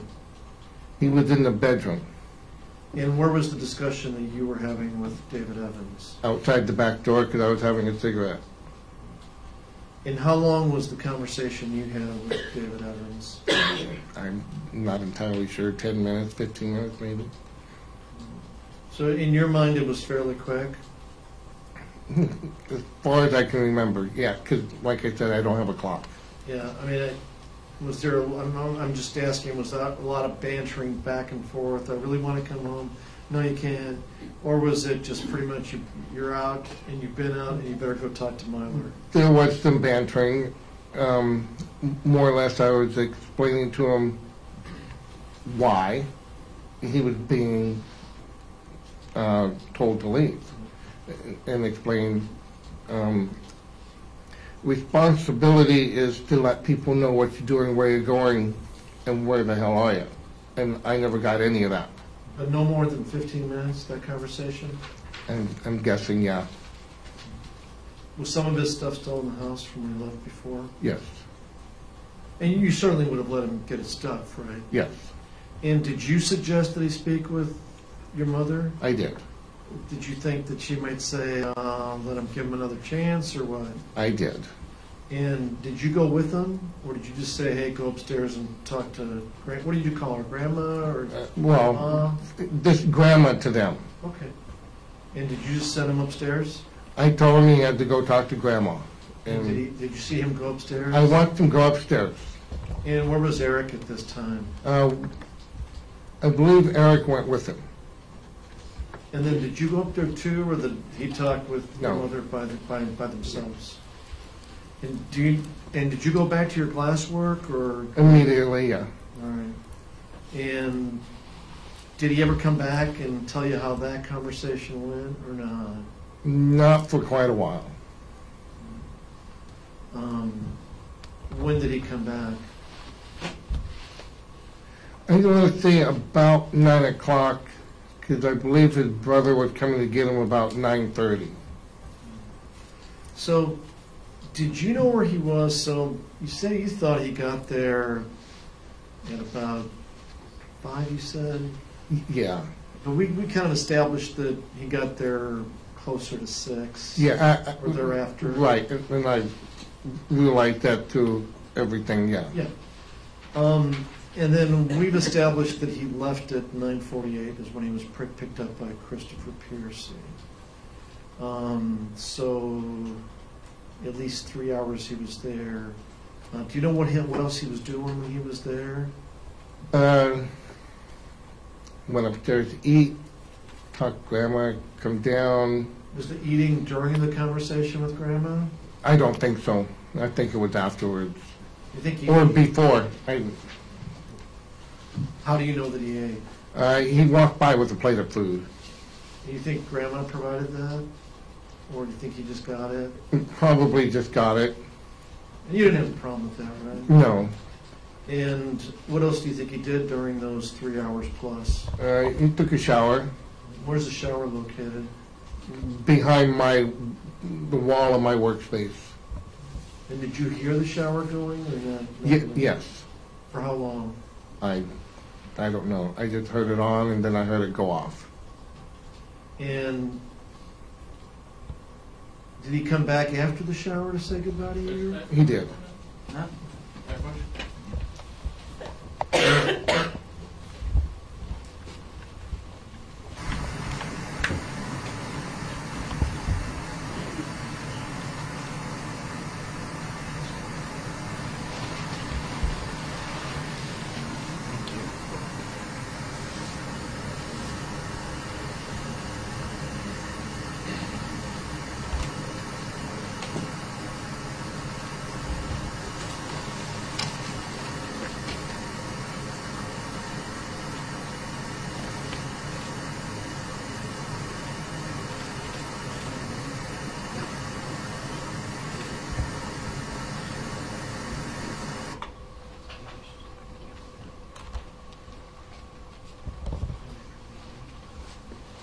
What do you remember about David Evans coming back and talking to you before he left? He walked up to me. I didn't see him come up from behind. I was working, come up behind me and explained to me, he talked to Grandma, and Grandma said he couldn't stay. Did you try to change anything? I didn't try to change anything. I got emotional. I cried a little bit. I was kind of hoping a little bit hoping to get another chance, but it would have been his, I don't know, second chance or third chance maybe. And do you rather stay on good terms with your mother? Yes and no. That wasn't the issue, No. but was it the call was her call? It was her call, but it was also my call as well. We had both agreed on it after he left. We talked about it. So you could have maybe argued with your mother about it? I could have, yes. You were busy with other stuff, right? Yes, but I would have taken the time to argue that, but I had already made my mind up. At what point? During the week, he didn't show up. Probably about 3 days. Did he have his bags with him when he was leaving? No, You didn't see? no. Yeah, his clothes were still at the house. After he left? Yeah. So, okay. So I'm saying when he came to you and said, okay, I'm leaving now, did he have a backpack? He had a backpack. How about bags of clothes? No, it was still in the bedroom. How many? One. One garbage bag? Yeah. Like a full-size garbage bag with Yeah, clothes? big black garbage bag. All right. Do you know who picked him up? He had told me that his brother was coming. Now, before, when was the last time you saw your son? Was it when he was going upstairs to talk to Grandma with David Evans? No. When was the last time you saw him? Between 8 and 8:30-ish, when they walked by, When you say they, him and David Evans? him and David Evans walked by with a plate of food. Going to the bedroom or from the bedroom? I think going to the bedroom. And that was the last time you saw your son? Yeah. But then the time issue, you don't wear a watch? No, the only reason I kind of remember the time is because there was a TV show that was coming on, reruns of The Walking Dead, and I have that on.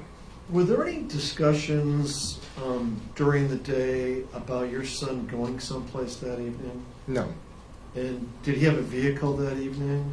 he doesn't drive. And was he expected to, did you expect him to stay at home that evening? I did, Was there school the next day? yes. So he never mentioned anything to you about going anywhere? No, And did he have his tablet on November 13th? as far as I know, yes. And as far as you know, the service was still functioning on it? Yes. Did you actually see David Evans leave through the door? Through my back door, yes. And do you know where your son was as David Evans was leaving or not? I had assumed he was sitting in the bedroom.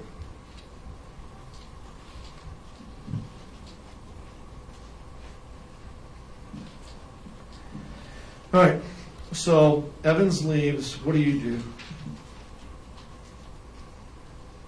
I go back to work. And you keep working till when? 1 o'clock in the morning. And I assume you don't keep track of when your mother goes to sleep, right? No. When does she usually go to sleep? Whenever she falls asleep. Now you were working until 1. What did you do after you stopped working? Cigarette, let the dogs out, bathroom, then to bed. You were pretty tired at that point? Yeah, oh yeah. Did you check whether Eric was in his bedroom at that point? I looked. Was he there? No. Did you know where he was? Not until, well, yes and no. Okay, explain that. No, let's see, how do I explain that? I did not know where I was. It wasn't until after Mrs. Grunwald contacted me about 11:30, and asking me if David was there. And that's when I was informed by her that there was a party or something in Anchorage, and that's, Or that there could have been? yeah. When your son would leave the house, would he usually take his tablet with him? Yes. What other types of things would he take with him? Backpack. Anything else? No. When did you first find out that he wasn't home? When you checked his room? No. David Evans had told me he wasn't here. Okay. So when David Evans was saying goodbye? Before he left, I had said something loud enough, I don't remember what it was, so that way Eric could hear it. It was a smart-ass comment, and he said Eric wasn't here. Did David Evans tell you where Eric went? He did not.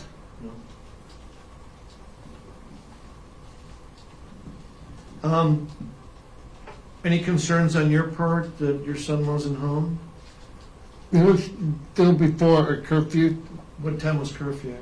On a school night, Sunday 11 midnight, if you'd contact me and push it that far. No, but I'm talking about, I'm not sure, clarify, did you check his room before you went to sleep at 1 a.m.? Yeah, And he wasn't there? right. Did you have any concerns at that point because it's past curfew? I did. But I never got any answers on text messages, so When did you start texting him? I didn't. After Mrs. Grunwald contacted me.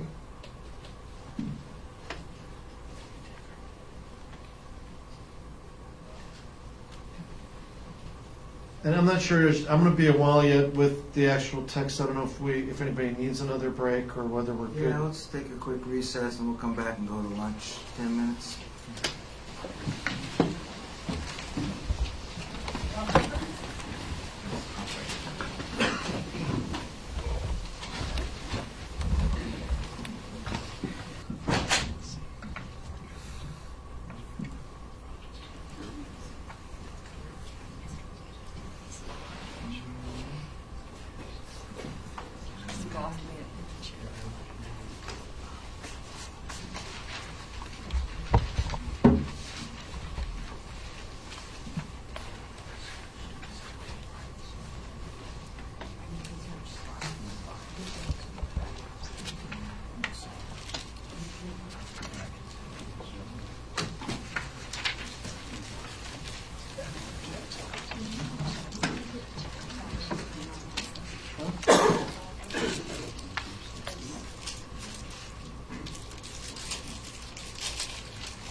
Okay, please be seated, everybody.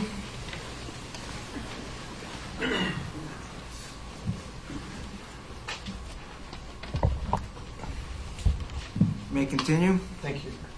I think we were at the point where you went to bed not knowing where your son was. And tell us, what is the next thing that you remember? Now we're in November 14th, 2016, early morning hours. In the middle of the night, I got a reply back to a text message From? Eric. No, but that was like at 3 in the morning, right? Yeah. Okay, I want to talk about, you go to bed, and you haven't, nobody called you yet, right? Right. Okay, so let's start from that point. And then in your own words, tell us what you remember as far as after you went to bed. I laid there, wondered why I hadn't been called yet. Wasn't too concerned and fell asleep. And then what happened? And then I got a message from Eric because I was asking about David and him. But I'm trying to keep it, did you get a message from Eric first, or did you get the calls from? The call from the Grunwald first. Okay, so let's go back. That's what I'm trying to keep. I'm trying to have you say in your own words what happened after you were awoken by either a phone call or a text, whatever the case may be, and tell us in your own words. So I'm not suggesting the answer to you. Okay, you want me to tell you? Mrs. Grunwald called me before I went to bed, which was 11:30. All right. That was before. And so, but you were working, but you still heard the phone, or tell us how It was next to me. and you picked it up? Yeah. And I don't normally answer phone calls. I don't know. But this was the house phone, so it doesn't tell me no caller ID. What do you remember about that conversation? She had asked me if David was here, and I said no. And I think we talked about her sitting in my driveway, talking to me on the phone, which I thought was a little strange. She could have just come and knocked, I thought. But of course, that time of the night, I know Grandma had to have been sleeping by then. So she had said something about she had found out that Eric and David were together, and some type of party in Anchorage. That's all I know. And what did you make of that?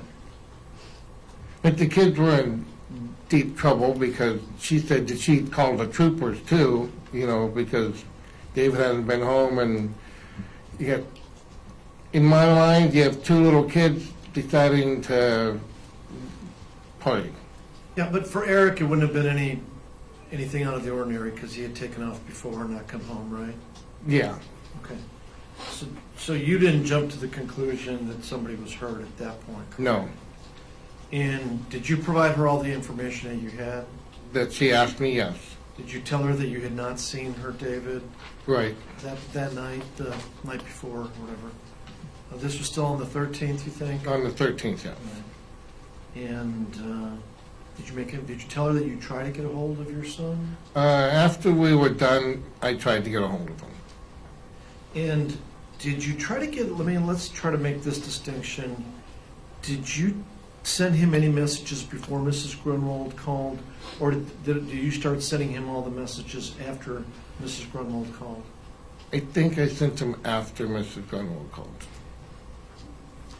And then did any other people, we're going to cover the messages between you and Erick Almandinger, did any other people contact you in addition to Mrs. Grunwald? I don't think so. And did she contact you once, or was it a number of phone calls during the course of the evening and morning? Yeah, I don't know if she called me more than, I think she may have called twice that same night, but I'm not entirely sure. But I think it was twice. And as far as what after you hung up with her, were you going to try to do something or not? Well, she had already called the troopers, so at that point, I didn't need to, because they were both going to be brought home by troopers. But did you make some attempts to contact your son? I did. And via what? Facebook Messenger.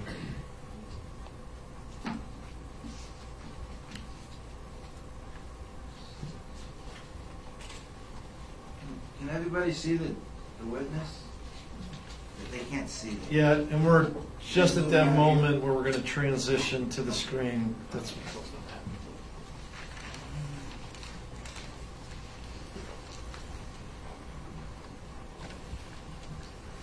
I'm showing you what's been marked the state's proposed exhibit number 169, and it consists of 1, 2, 3, 4, 5, 6, 7, 8, 9, 10, 11, 12 pages. Can you take a look at that? See if you recognize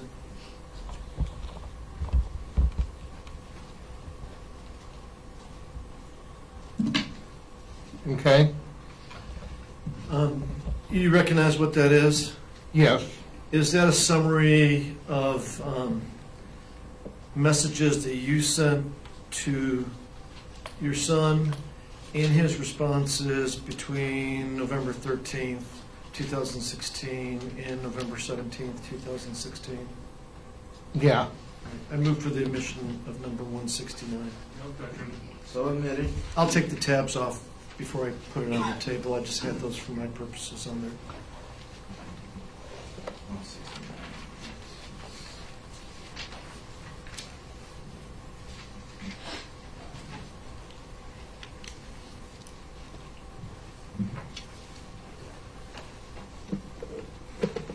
I'm going to ask you to join me at the screen, and I want to ask you some questions about this exhibit, and basically try and have you identify which statements were yours, and read them since you were the author, and then identify the responses by your son. We're going to need some microphones, so give me a moment there.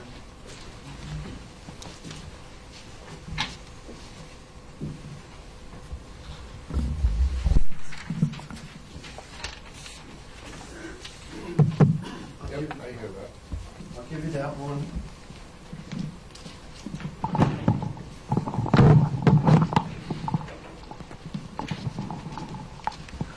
I'm going to grab this one, and let me grab the exhibit too.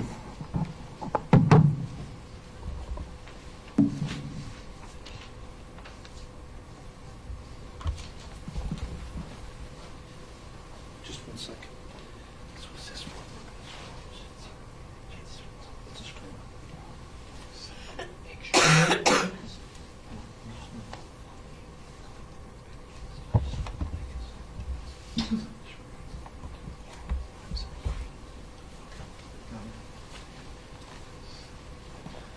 Let me explain first. So you saw 169. We're going to cover the first page.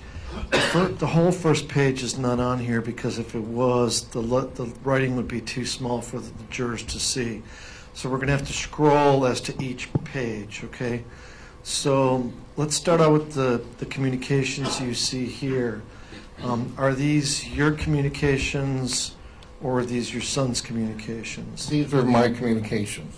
And why don't you read them to us since you wrote them? That'll be the easiest way in case some of the jurors can't see the writing. You coming home tonight and didn't tell me you were leaving? Hello. You coming home tonight? Hello. Now you better get a hold of me. The David you are with, his parents are looking for him, which was said 1, 2, 3, total of 5 times. Okay. She's considering calling the police to find him, then hello, total of 5 times. That takes care of the first page. And now we're on the second page. So you see the comparison here. The first word is hello. Right. Then I'm just basically copying and pasting what I said up on the first page. Now you better get a hold of me.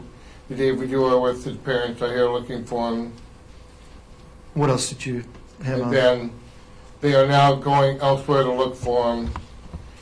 And I put, David's mother is really pissed. Keep calling the house now and woke up Grandma. Sounds like the father is with her as well.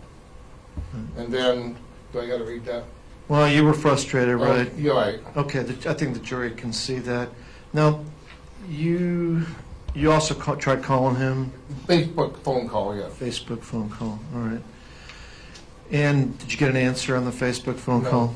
No, let's go further. What else did you text to him? They are now going elsewhere to look for him. Kid. They keep calling the house. I'm getting sorely pissed. And were you pissed? Were you mad at him? Yeah. Okay. I broke a couple pieces of glass, yes. All right. No, there is some of this. There's overlap as far as the first sentence, but What's the next text you sent? Message you sent? I know you're on. I didn't really know I was on, but anyway, I just said that. Now you better get a hold of me. Repeated that again and then added, this isn't funny anymore. I know you see this, I know you see this, I know you see this. But I know he didn't see it because they put marks that tells you if it's been seen. So you are still trying to get a hold of him. Then you repeat. What does this mean? What you're going to do? Come home or not answer me. All right. Let's see if we can scroll up a little bit. What else did you say after what you're going to do? I wrote, they're calling still, even though I believe at that time they were not.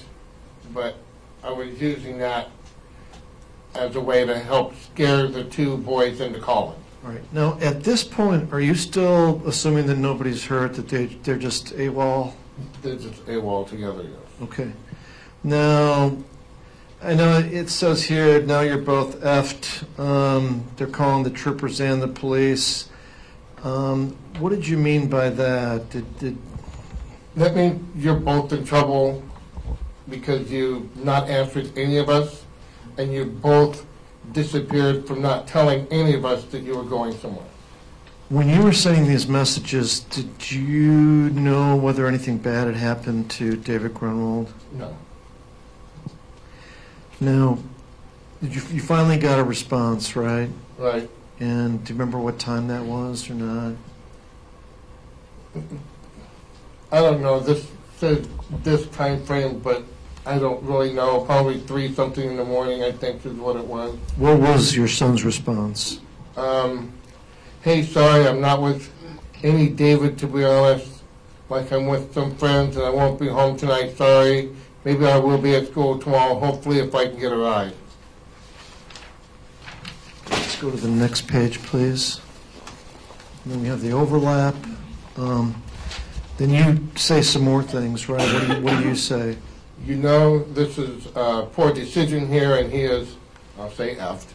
That's fine. Wherever he is. He's not with the GF Victoria. You need a ride tomorrow. Call me after school. Gets out if you skip. And you're typing these things? Yeah. Okay. And what else do you say? David told me he was here. He gave you a ride. That meant David Evans. Mm-hmm. I'm asking if he give you a ride. Yeah. The, So this is what I was asking about before. You had the impression that maybe David, maybe David Grunwald had given Eric a ride to Anchorage. Right. Did you get that from David Evans? Or was it from your... I think it was from communicating with Mrs. Grunwald. All right. And I don't believe Evans knew he was going to Anchorage. Then what else do you say? I told him I was not driving to Anchorage. And Well, what, I would have if he said, come get me. But I'm not driving to Anchorage to go look for him. so now according to this record, we're at 3:42 a.m. on the 14th. Do you remember this response by your son? Okay, and no, he didn't give me a ride. Didn't even know that other David was there. He meaning Grunwald. Right. Okay, continue. What else did you say? David Grunwald, he still hasn't made it home. Now, let me ask you, there's quite a separation here, 3:42 to 6:20. Did you go to sleep at some I point? finally fell asleep, yes. When you did you wake up at 6:20 or before that, or slightly before that, or what can you tell That's us? probably about the time the dogs wanted out. And then you persisted in trying to figure out where your son was Right, and where David Grunwald was, right. and continue, tell us what you typed. I told him that David still hadn't made it home. Parents have been calling me since 6 a.m. now. Victoria's saying he was coming here last night, which is what she had told me, Mrs. Grunwald. Troopers have called because this was where he was last heading. If we can go up a little bit.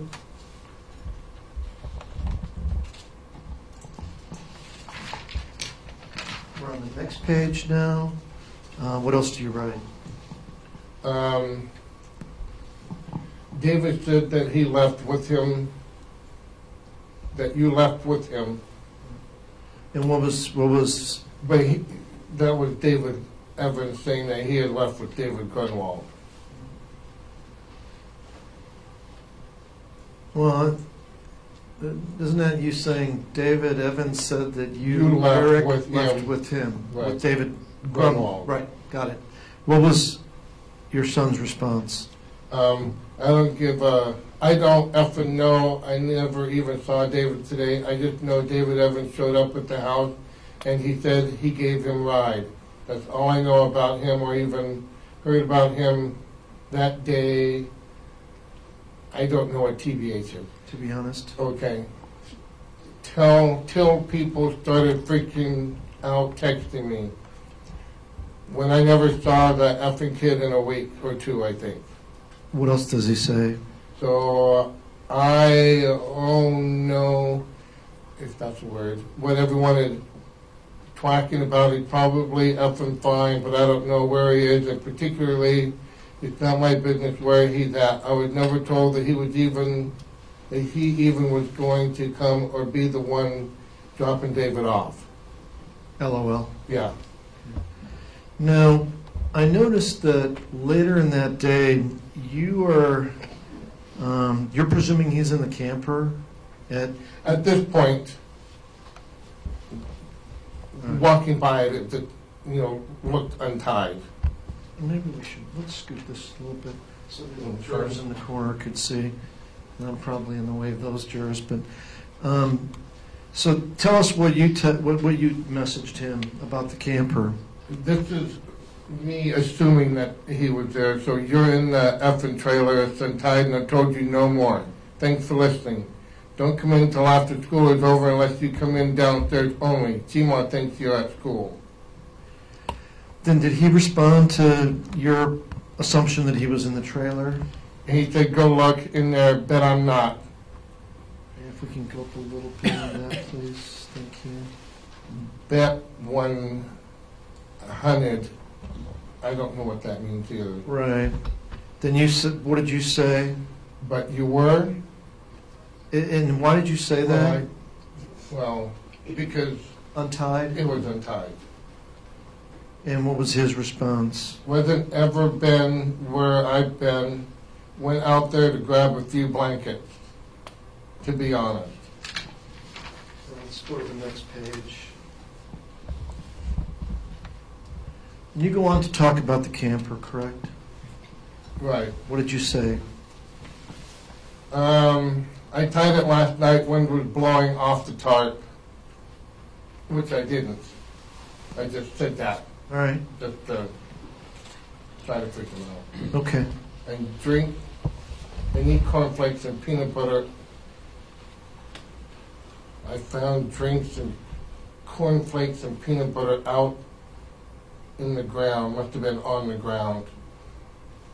And did you actually see those things, or are you just telling him stuff to make him? I don't remember. All right. And what else did you say? I know. I'm glad you made it to school. Thank you. I appreciate that. Really, thank you. He didn't. I'm sorry. He didn't because I got a phone call saying, I get a phone call from both kids telling me if they'd been in school or not. And so he didn't make it to school that day? No, that was me being sarcastic and pissed. Okay. And then what does he say about that? I honestly tried to be honest.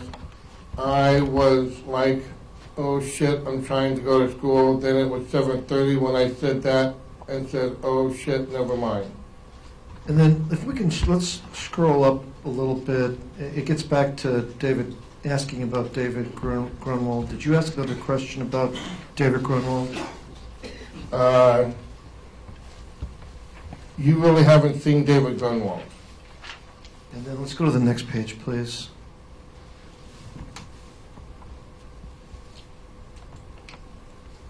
And you asked another more specific question, correct? Right. What did you ask? Hey, did David Grunwald hang with you all at the trap houses this summer? And what was his response? No, he hangs with good kids. And then was there further inquiries about the school? What was that? Did you make any other? Did you have any other messages about school, going to school? You make it to school. They found David Bronco yesterday. It was burned up, no body, so there's still hope. Now we're at, if we can scroll up a little bit on that one, if it's possible. Now we're into November 15th, correct? Yes. All right. And how did you find out? Was it through the news that you found out that the Bronco was located, or through the state troopers when they came to your house to talk to you? I don't remember. Yeah. And you remember Sergeant Ingram talking to you about these texts, right? Who? Sergeant Mike Ingram talking to you about these texts? I never knew their names. All right. I knew that one. Okay. And then, so when you heard, however you heard that the Bronco was found, did that raise some other concerns on your part, other than just people not being at home or people being missing? No. No? It did not raise anything really to me because they weren't together. Apparently. No, I mean concerns for either one, either for your son or for David Grunwald. No. But then let's look at your next, and then what is your son's response about the Bronco? What the F? Are you serious? Yes, I am serious. I told you his disappearance was serious. This is bad. Right. But now it sounds like you think something happened to David. Right. All right. So were you thinking that something happened to him? To who? To David Grunwald. At that point, yes. And then what was your son's reply? I'm worried now, like that sketch as F. I'm going to ask around. And then what else did you... I agree to what he says. Can we scroll up a little bit on that one? Thank you. What else did you write? Why I've been asking you so many questions. I was having the bad feeling that something wasn't right That night. that night. So let me ask you about that. You told us that it was a pretty normal day and night. What gave you the feeling that something wasn't right that night? Because the Grunwalds were calling me. Right, so you were referring to that night after Mrs. Grunwald had called you. Right. Okay. Nothing about before her phone call made you feel that something wasn't right? No. What was your son's response? Yeah, no. I just was busy, so I couldn't answer, or I read it, then forgot to answer. All morning, but yeah, no, don't like that. That's my nig. And when he says that's my nig, is he referring to David Grunwald? Yes. And again, are we assuming that nig is just a term they used for friend? Or, yeah. And if we can go to the next page.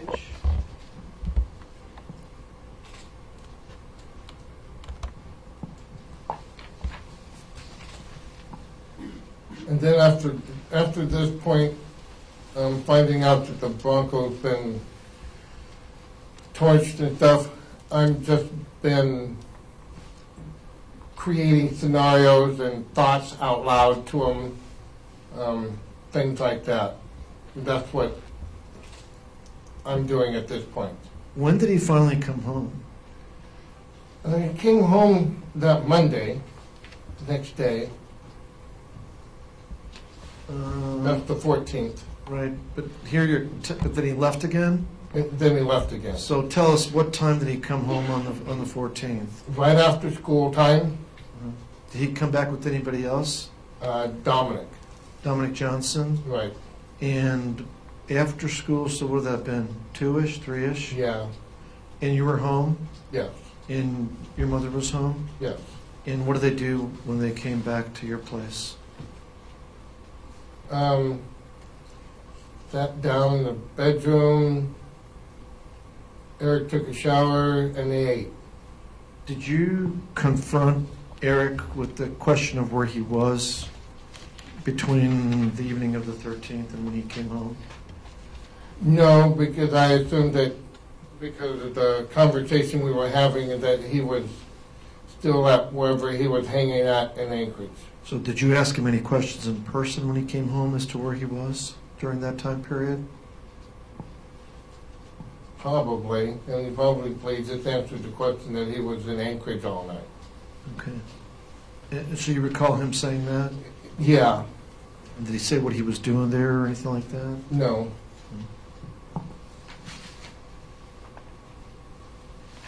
Now, so that was on the 14th. Then how long were they at the house on the 14th? I don't know, because I went back to working after scolding, and I just noticed that nobody was moving, and then I noticed nobody was there. So they came back on the 14th. No, wait a minute, that's not true. They changed their clothes, we talked, he said he'd be back. So they came back on the 14th after school time, but they didn't go to school that day. They ate, both of them ate, is that correct? Right. And did both of them change clothes? No, Who changed clothes? just Eric, And you said they showered? he showered, How about Dominic Johnson? What was he doing while Eric was showering? just sitting on the couch. So you weren't working during that time, you only saw them doing that stuff during that time, right? Right, I was working and the couch is right here, so it was out of my peripheral vision. And your son finished taking a shower, and what did he do after that? Went in the bedroom, I'm assuming, I don't know, it's just behind me at that point. All right. And then what did he do? They came out, they talked, we talked. I don't really remember what we talked about, though. And then did you go back to your work? I did go back to the work. So then you lost track of what they were doing the rest of the time? Yeah, And do you even know how long they stayed at the house after you went back to work? no. And so I know, it sounds here, you, in your own words, you were pissed at him. So he comes back home, and then you let him just leave again? I can't go be super dad pissed when there's a friend around. Then they left, and then when was the next time he came back? The 15th. But let's go into the next page of this.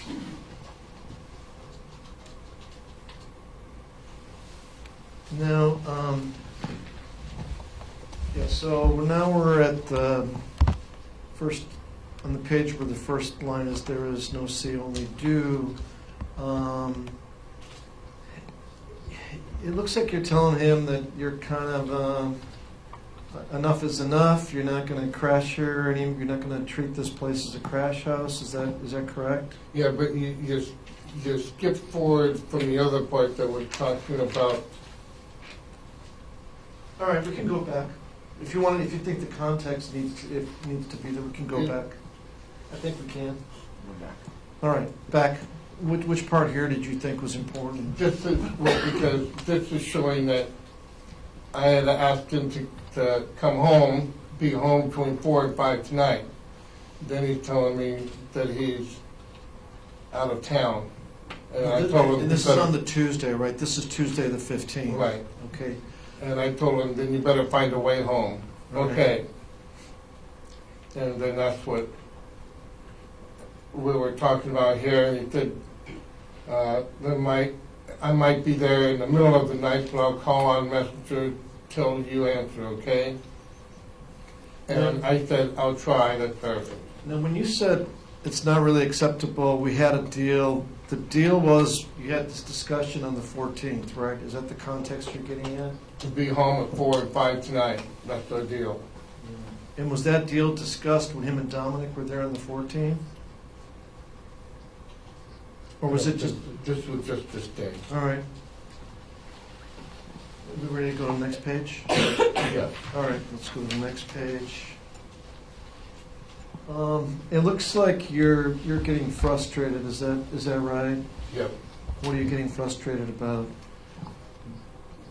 Letting him know that I'm pissed that he's not home when I asked him to be home. At this point, did you think he was involved in anything to do with David Grunwald's disappearance? No. No? You're just mad because he's not home? Yeah. Okay. And you're persistent about wanting him home? Yeah. Can we scroll up a little bit on that? How did you think he was taking advantage of you?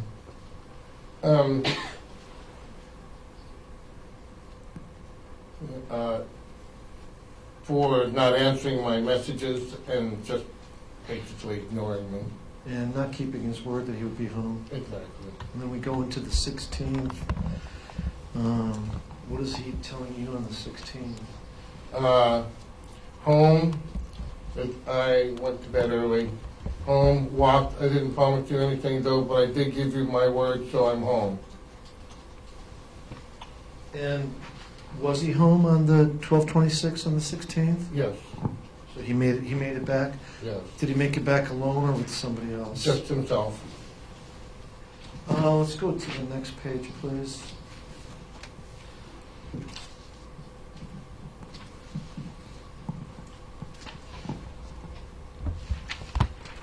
So he said he didn't know there was any kind of deal, or he didn't promise you anything. What was he getting at there? What do you mean what he was getting at? Well, I mean, you said they had a deal. What was his response to you here about why he wasn't home the previous day? Just ignoring it. Just ignoring. Or probably blocked it out and didn't hear it. Just assumption. So, I mean, are you telling us you were kind of at the end of your rope, like you can't use physical force on your son? He's ignoring you. He's coming and going as he pleases. Was that the cause of your frustration in these things? Yeah. All right, thank you. You can resume the witness stand there.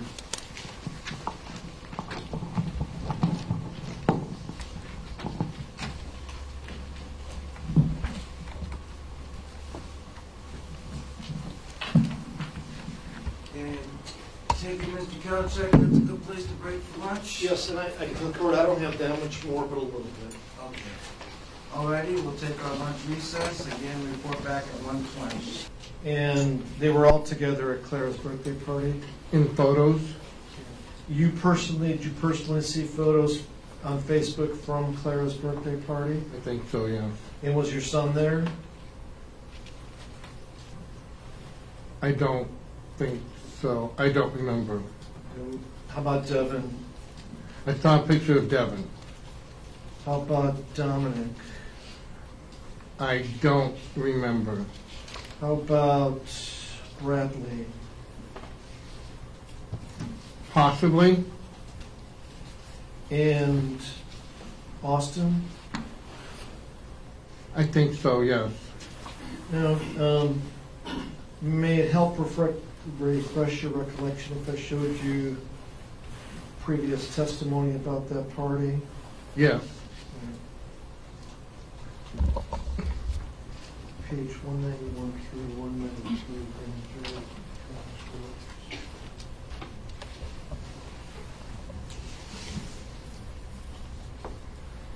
Let me have you read to yourself the last 3 lines on page 91, and then it spills over into 192, and then it goes a little bit to the top half of 193. Read the whole thing? Just kind of look at it and see.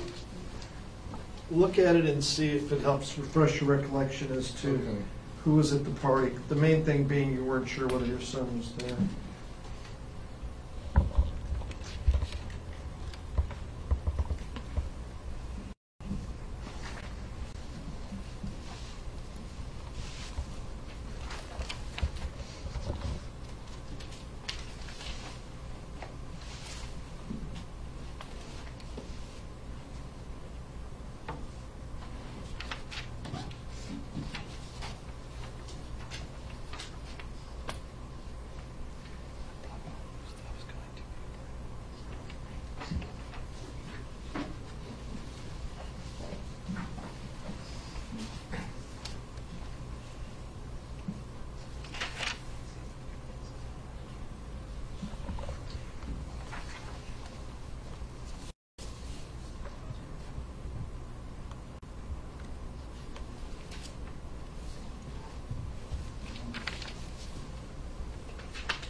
Okay. Did that help refresh your recollection? It does, yes. Okay, so was your son at Clara's birthday party? Yes.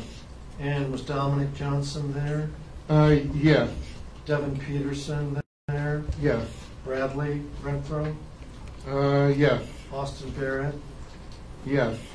And did the photos show them smoking marijuana, photos at the party? I saw smoke. Okay. Hmm. And as far as your son's tablet, you said you didn't snoop in his room. Did you ever snoop on his tablet? No. Was it passcoded or not? I don't know. Did you do any burning on your property November 13th, 14th, or any time thereafter? No. Are you aware of anybody doing any burning in the area November 13th, 14th, or thereafter? On those days and thereafter, I can't rightfully say. Was there bleach in the household? Yes. And where was the bleach located? In each bathroom of the house.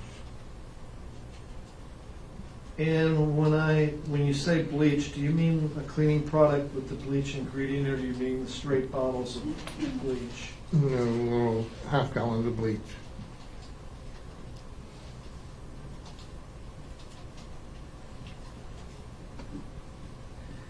And then on the issue of the idea that perhaps your son went to a party in Anchorage the night of the 13th, are you telling us you weren't sure whether that came from Edie Grunwald's phone call, Yeah, or someplace else? I don't believe, what's his name, David told me. I'm still thinking it was from Grunwald, but I just remember the word Anchorage being used. I'm not remembering who. And I'm not trying to suggest an answer to you, but I'm looking at your grand jury testimony. Do you want to look at it before I ask you a question about it? Please. All right. Page 181.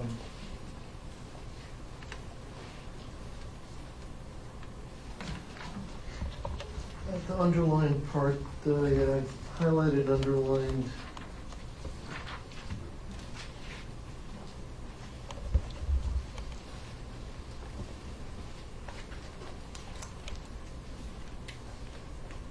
Okay.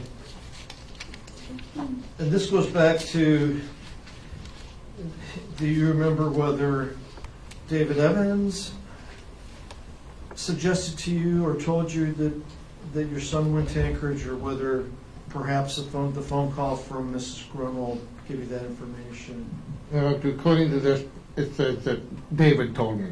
Well, Evans. And that's what you said at grand jury, right? Yeah. And we know grand jury was closer in time to November 13th, 2016, but I'm just giving you an opportunity to explain it as we sit here now. Do you remember David Evans telling you that, or? Again, I mean, it says that David, it says that I said David said it, so I'm going to go with what it says here. Because it was closer in time to the event? Sure. No, the question is, do you feel, Mr. Almandinger, that your memory was better when I asked you the same questions in grand jury versus when I asked you the questions today?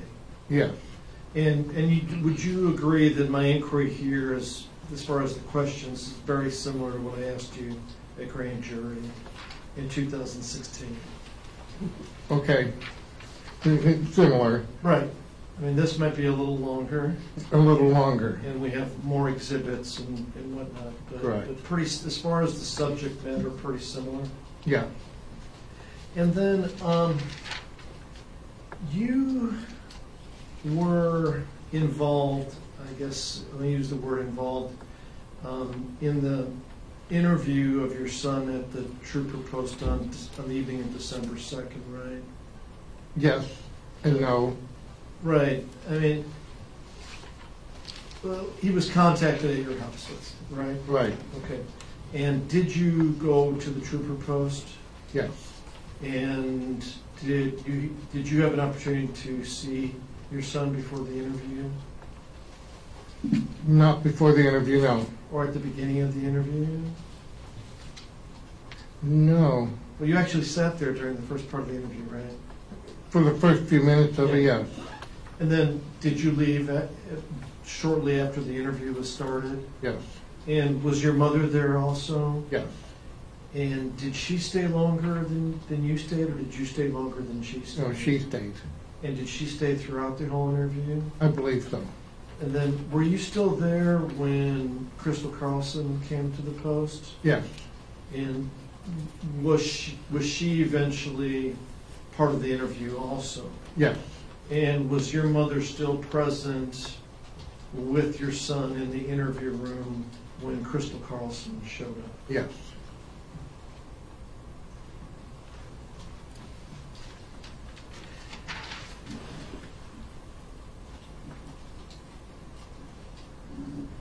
The final topic I wanted to cover with you, did you ever on November 13th, the evening of November 13th, talk to somebody outside of your house, or a person or persons outside of the house, and tell them something to the effect that they would have to call this kid's parents, or the kid's parents, or the boy's parents? Do you remember anything like that? I've never been out of the house except for when I explained to you David Evans coming up early that evening. So as far as being outside the house when David arrived, David Evans? That was the only time. Because you were there with your dogs, right? Right. And then the second time was before bed, right? When you said you took your dogs out again. Well, this is just entering into the next. I don't think I'll this give you a little is significant to the case necessarily. But was there a second time that you had to take your dogs outside? Before bed. Okay. And were there any individuals out there outside that you talked to at that time? There was nobody around. How about before that time? No.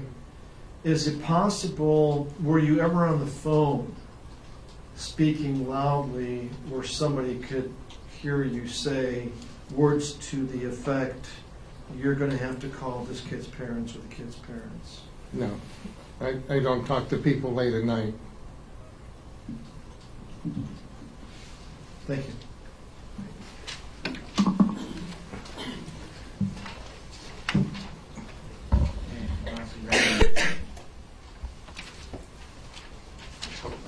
So you were just asked some questions about your testimony in the grand jury, Yeah. Mr. Kalajek, and you looked a little bit hesitant on some things. On some things. Okay, so you testified December 8th before the grand jury. Okay. Maybe if I show you the I don't know the date. Okay. Can I approach the witness? You may. So here's the front page of the transcript. December 8th was the day you testified. Okay, yeah. And when you testified on December 8th, you were asked to testify about specific events that occurred on November 13th. Yes. And when you were asked to testify about those specific events, you didn't have the benefit of the text messages like you did when you testified earlier this morning. No. You were testifying on memory. Yes. Is it possible that you got certain details wrong when you testified before the grand jury? It's possible. Okay. So, for instance, whether you learned Eric was going to Anchorage from David Evans or from Mrs. Grunwald. Is it possible that you made a mistake about that in the grand jury? It is. I'm still You're not still quite sure. hesitant on exactly where that comes from? Right. Okay. You were testifying and processing all the information you had and trying to prevent a coherent narrative of exactly what happened about a month earlier, yes? Yeah. Okay. So, a couple questions. You knew you'd met David Grunwald a few times, Yes. and it appeared to you that he was a nice kid. Yes. It appeared to you that he was respectful, Yes. and you approved of him coming over to hang out with your son. I did. And you're aware that the two of them played video games. I am. Yes. Was it common for your son to play video games? Yes. Was it common for him to have friends come over to play video games? Oh, yes. So can you describe that a little bit more?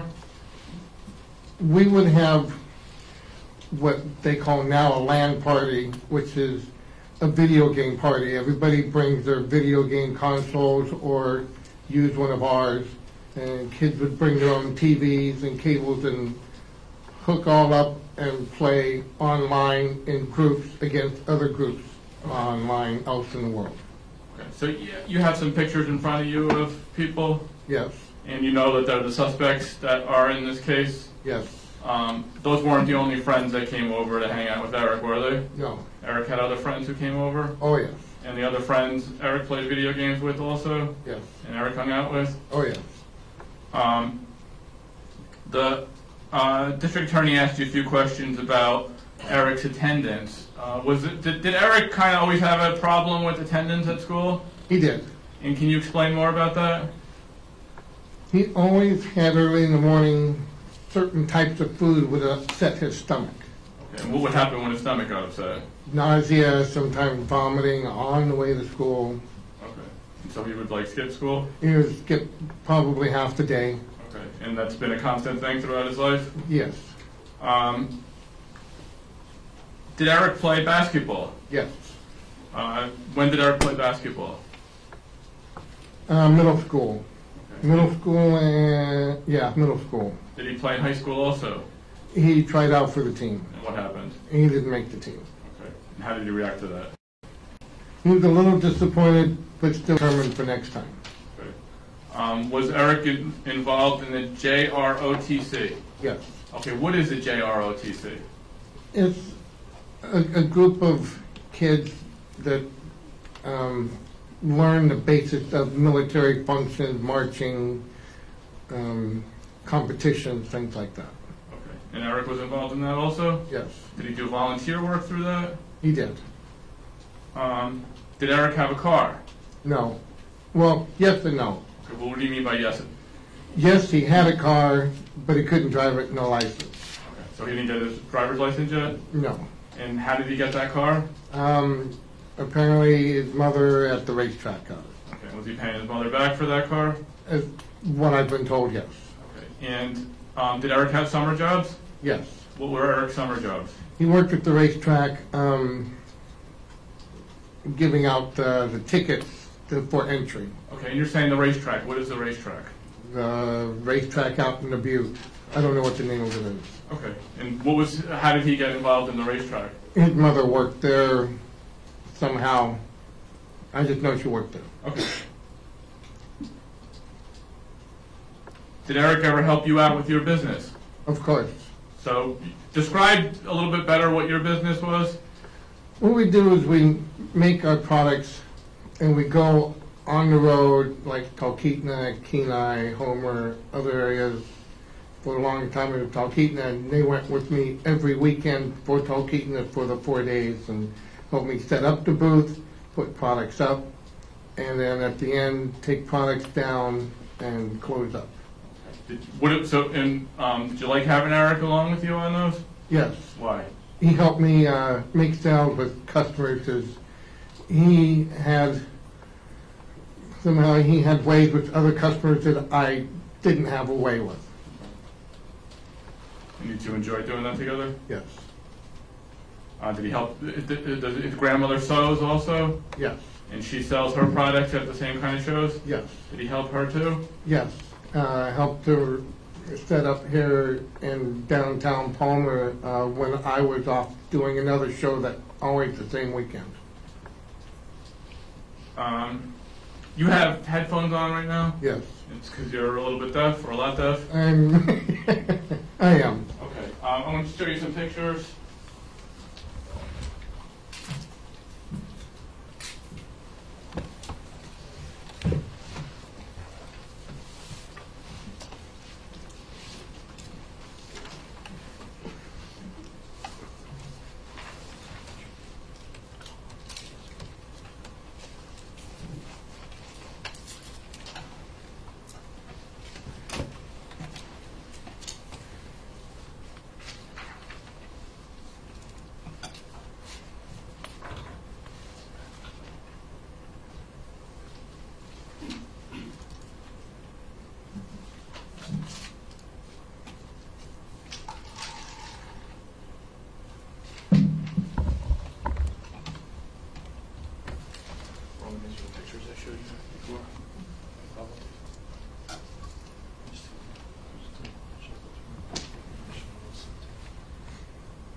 First witness?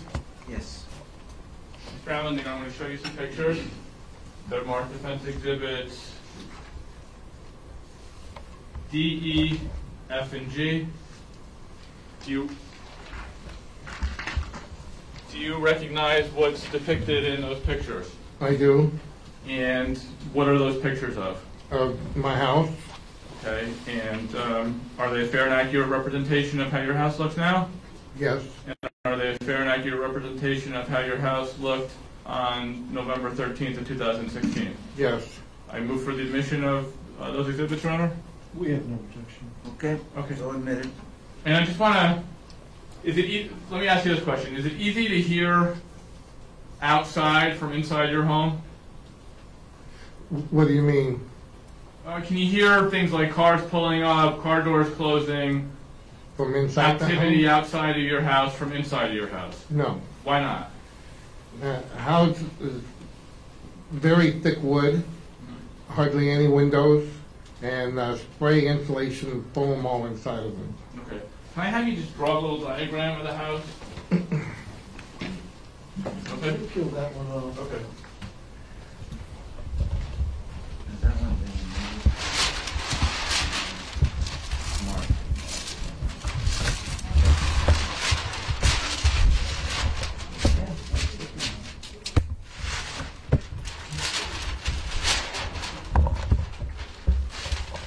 Okay. I'm just going to ask you about defense exhibit G first, and then maybe I can publish it to the jury and have you draw. So, defense exhibit G, is that the wall closest to the driveway and garage? No. Okay. This is of the side yard and the shed. All right. Let me have you draw it, because that's probably the easiest way. Okay. So just kind of draw a diagram of your house, and I'm going to have this marked exhibit. What am I going to do? A, B, C, D, E, H. Okay, so that's the house. Where's the garage? This is the one I believe. Okay, is there a picture of that garage?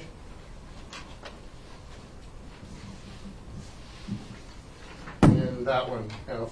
Okay, so that's the garage that you just drew there? Yes. Okay, can you mark it garage? Okay, is it all right if I publish this to the jury? You may. Thanks. All right, and that's high tech. Can you pass it around? And that one was that was D? Can you guys read what numbers are? F. F.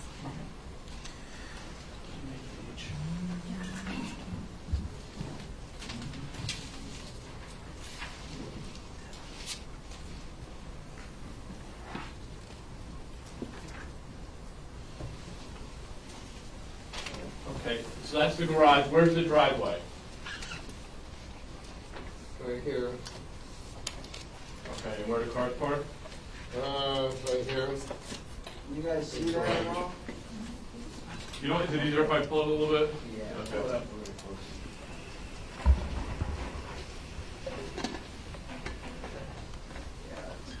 Yeah. Okay. Just make sure you stand to the side. Okay.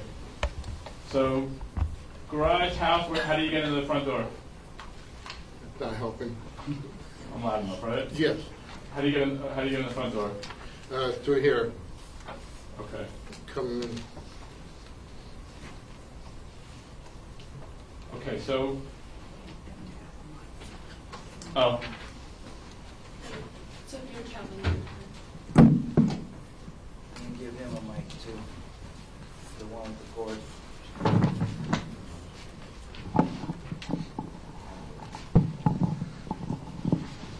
Okay, so Defense Exhibit G, this picture, can you show where that is on the house?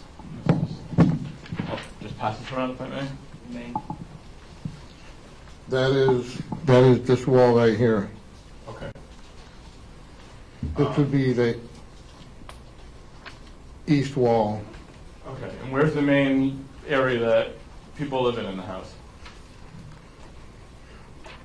I gotta, where is everybody staying at? This is just the one room. This is the main floor. This is the living room. You have stairs coming up.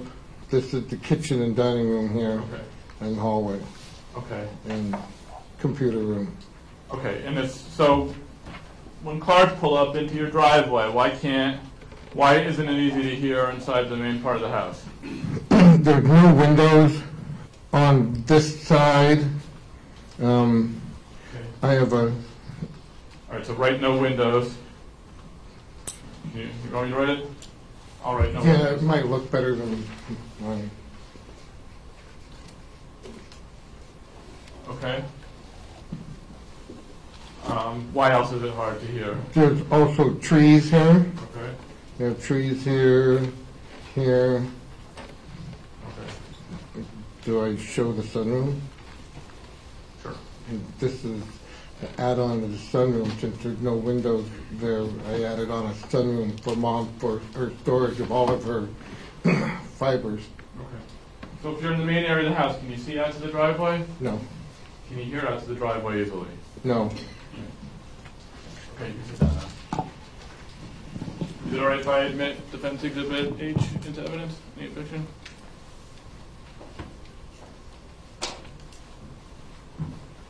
Okay. So admitted. And that is H. Drawing. Okay, and just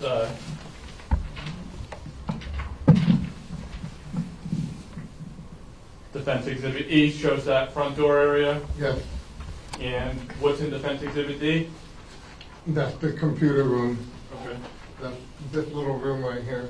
Okay, indicating for the record the upper right hand corner. Okay, pass it around to the jury. Yeah. Published to the jury. This is D.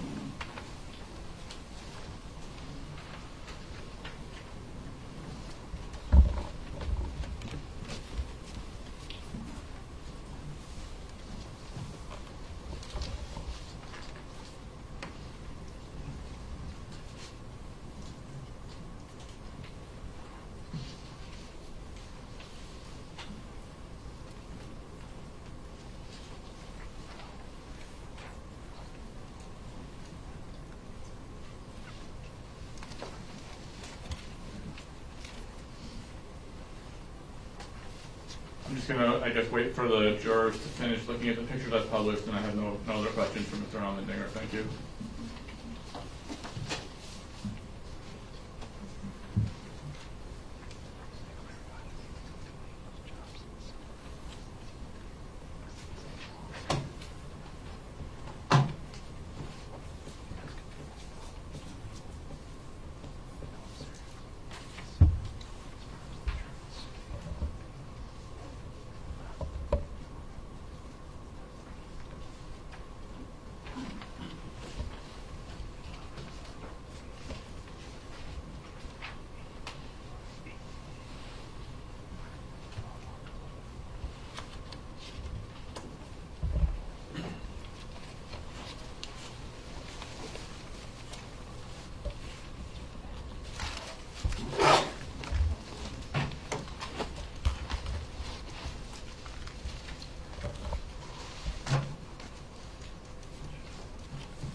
Lock those, thank you.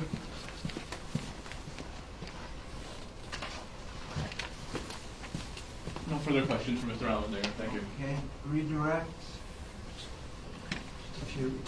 When you were talking about your son helping out you at the fairs and helping your mother out, that was on the weekends when he spent, before he moved in with you, and that was on the weekends like years past? Correct. And as far as 2016, I mean, he was gone all summer of 2016, right? Right. But you found out he was associating with the other people during the summer, right? I did, say that again? You found out that despite him being gone, you knew that he was associating with Devin Peterson and Austin Barrett. And Objection to the leading? I really Still can't redirect, quite not answer. cross. It's still redirect, not cross. It is. I'll sustain objection. Rephrase it, Mr. Gallagher. did you know which people he was hanging around with during the summer of 2016? No. And you, sir, did you recognize that truancy was a problem, him not going to school? No. I mean, I never even thought about it. No, I mean, like him not attending school, did you see that as a parent? Did you see that as a problem? Oh, yeah. Okay, that's what the question I'm asking. And then also him being told to be at home, but staying away for extended periods, did you as a parent see that as a problem? Yes. Did you teach him any of the gang stuff? No. And did your mother teach him any of the gang stuff? No. And are you a gun person? I know you said you have a .44 revolver in your truck and a rifle at home, maybe. I have many rifles at home, and I'm just a hunter. So you sporting firearms for hunting? Right.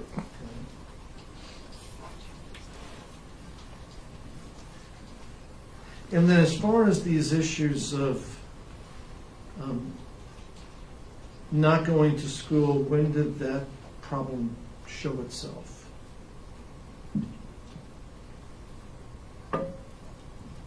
I'm not rightfully sure. Probably. What do you mean?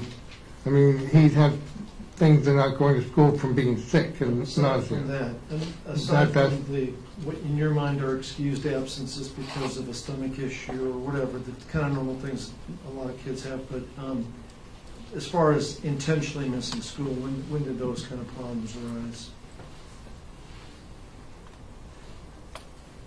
October, And then, okay, and then it's guessing. October of 2016? Yeah. And then as far as him just bouncing around various places, when did that start? What do you mean?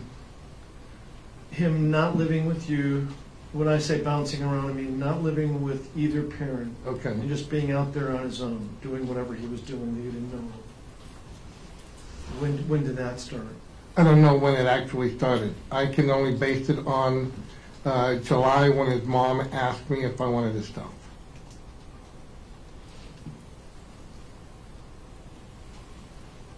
That's all I had, thank you. No further questions, thank you. Okay, thank you, sir. You can step down now. Thank you.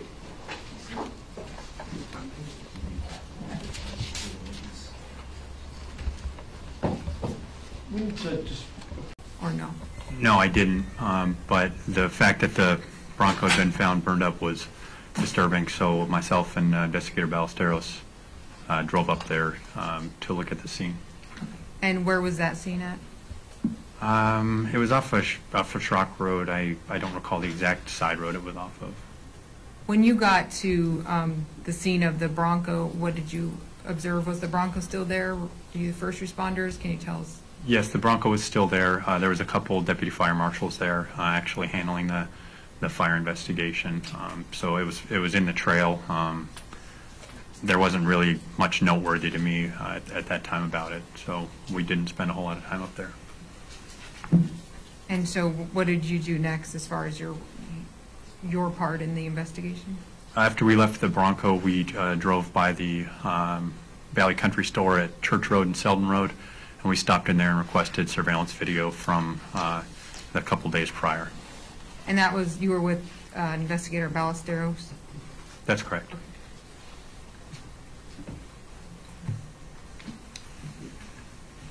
Did you at some point obtain the, and we heard about the Valley Country Store a little bit from Investigator Ballesteros, but did you obtain video from the country store? We did. And where did that video lead you to? The video showed us that I believe it was Alaska cab, but a white cab had driven up to the area around the time when we believed the Bronco had been burned, and then had returned, going back down the road about 15 minutes later. And based on that, did you then speak to Scott McCormick with Alaska cab? Yes, I contacted Alaska cab, learned the name of the driver that had been up there, and I spoke to him over the phone.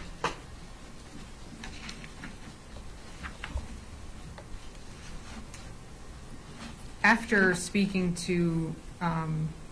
McCormick, what, if anything, did you do? Any records did you obtain? Can you tell us about that? I learned the number that had called the cab. I received a description of the individuals that had called the cab. I learned what phone number had called the cab. And from there, I applied for and was granted a warrant to track that phone that had called the cab.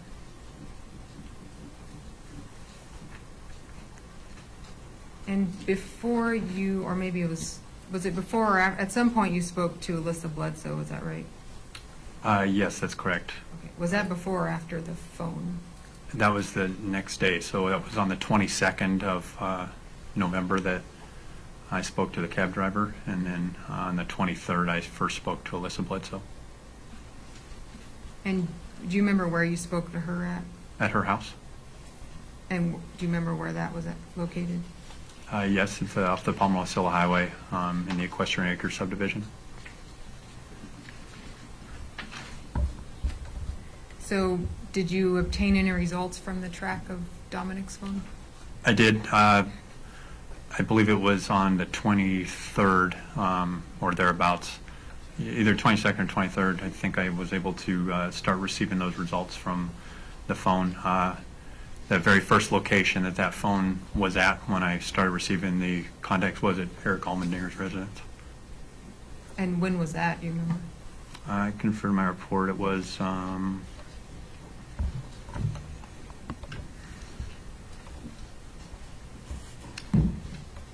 I believe it was on the 22nd at 23:30 hours, so 11:30 p.m. on November 22nd. Dominic Johnson's phone is tracked at Erick Almandinger's house? Correct. At the time, I didn't know whose phone it was, but I did know that it had called the cab. That the phone number, you were looking at phone records? At the phone, not records, but where the phone actually was, okay, was at Erick Almandinger's house. Okay. At that moment, at 11:30 p.m. on November 22nd. And then what do you do next? I continued to watch the phone over the next couple days. On the 23rd, I went and interviewed Ms. Bledsoe. Mm-hmm. On the 24th, which was Thanksgiving, at about 8 p.m., I observed that the phone was at the Cars store in Wasilla. So I called Investigator Ballesteros, and we decided to go down to Cars and try to figure out who had the phone. Mm-hmm. And what did you observe when you got to Cars? We saw a male later identified Dominic Johnson in the deli sit-down area talking on the phone. He was there for about an hour. When he left, we had a patrol trooper contact him as sort of a, I guess, routine contact, ask him for his name and his phone number, which Dominic Johnson provided that particular phone number, had to be in the phone number. And what number is that? Do you have that in front of you? I do. That number is 907-521-4273. Okay. And at that time, Investigator Ballesteros and I stepped in and seized that phone from Dominic Johnson.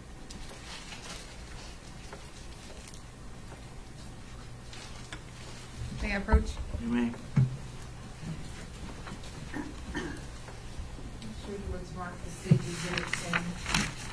Ask if you recognize that. Yeah, I mean, it looks like the phone that we seized that day at the Cars. On November 24th? I believe so, yes. Okay.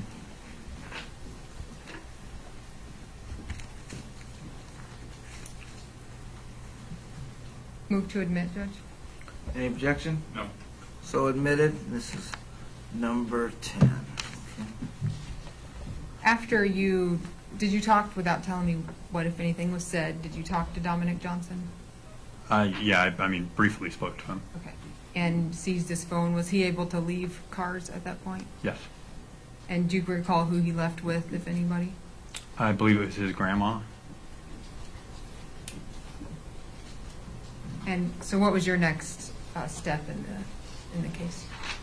On the 26th of November, I was involved in a stop of Alyssa Bledsoe.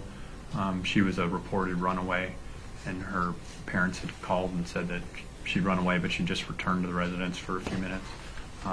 Patrol trooper stopped her, and also in the vehicle was Bradley Renfro.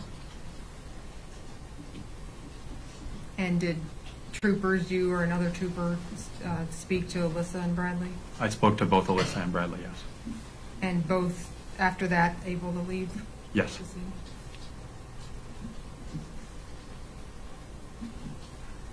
On, I'm going to draw your attention to November 30th of 2016. Okay. Did you respond to Dominic Johnson's house to assist in another investigation? I did. Who was present at that house when you responded?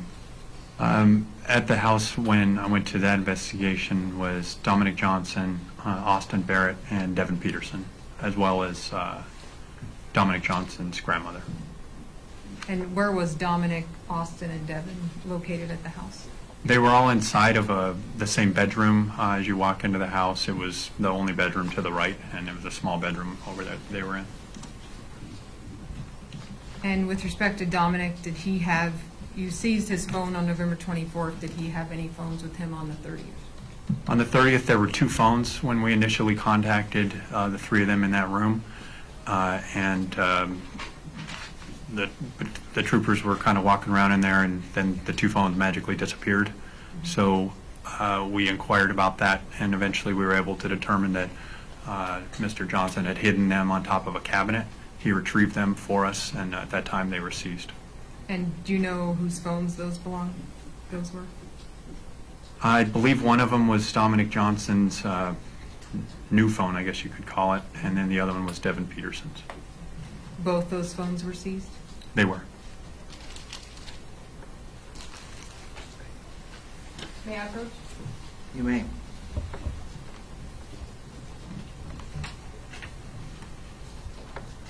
State's Exhibit 11, do you recognize that phone?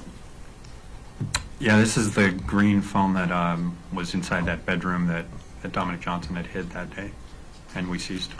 Move to admit. No objection. So admitted.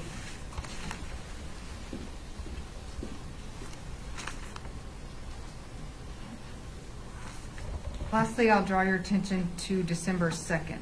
Did you respond to the Valley Hotel in Palmer? I did. And why were you responding there? Sergeant Wegson requested me to go over there and see if I could tell who was over there. Basically, Bradley Renfro was supposed to be there. The other individuals were not. And he suspected that Bradley Renfro was trying to steer the investigation away from everybody, I guess you could say. So we wanted to know if he was hanging out and conspiring with the other people involved. So I went over there that day to watch the hotel and see who was over there. And who was found to be over there with Bradley? Ultimately, we placed a phone call to Bradley and let him know that we were going to come over there and talk to him, with the idea that he would probably exit the hotel rather rapidly after that with anyone else that was there. And that's exactly what happened. So about 10 minutes after the phone call was placed to Bradley, he exited the hotel along with Austin Barrett, Dominic Johnson, Alyssa Bledsoe, and one more. I'll have to refer to my report who else was there.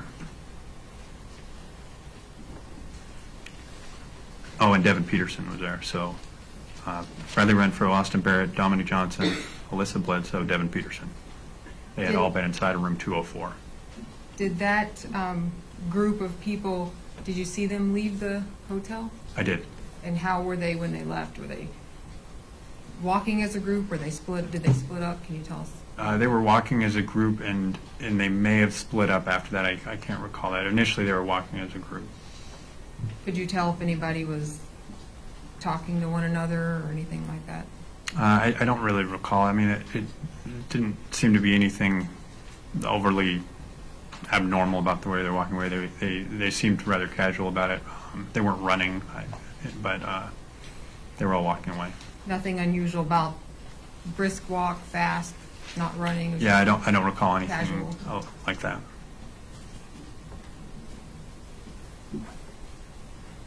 One second, Judge.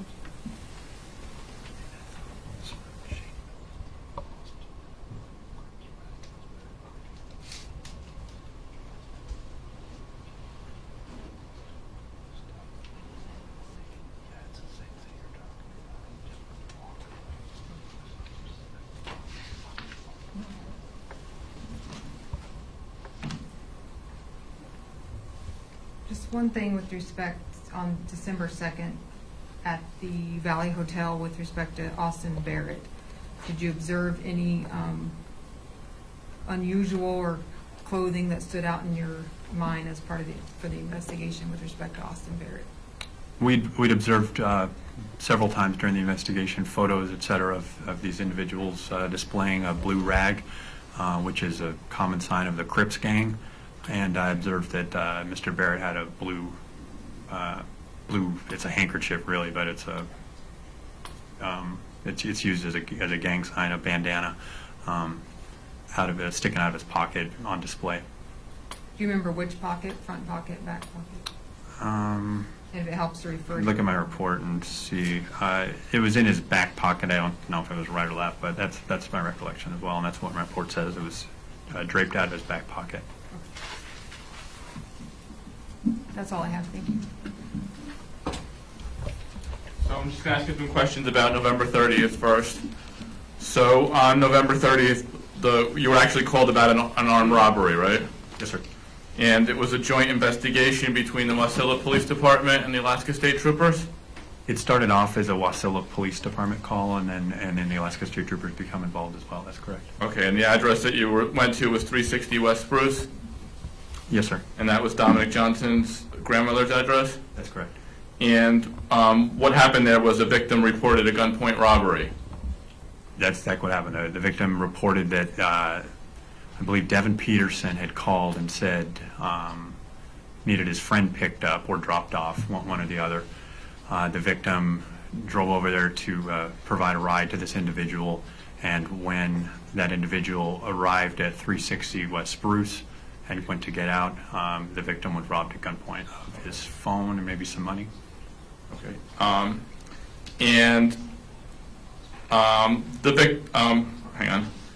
on. You asked Deborah Carlson, Dominic Johnson's grandmother, if the inside of the house could be searched? No. I did ask to come in, though. Oh, that's what I meant. Come into the house? Okay. Yeah, You went into the house? We didn't actually search the house, but she did let us in to contact Dominic and the rest of them. Okay. And when you went inside, you saw Dominic Johnson, Correct. Austin Barrett, Correct. Devin Peterson, Correct. and Erick Almandinger was not there. Correct. And Erick Almandinger was not part of that investigation. Correct. And just a couple of questions about the December 2nd surveillance. Alyssa Bledsoe was there also? Yes, sir. And you questioned Alyssa Bledsoe? I spoke to her briefly at the Palmer Trooper Post, yes. Okay. And Ms. Bledsoe told you that Dominic Johnson admitted to robbing somebody at gunpoint the night before. I can refer to my report. Sure. I don't want me to.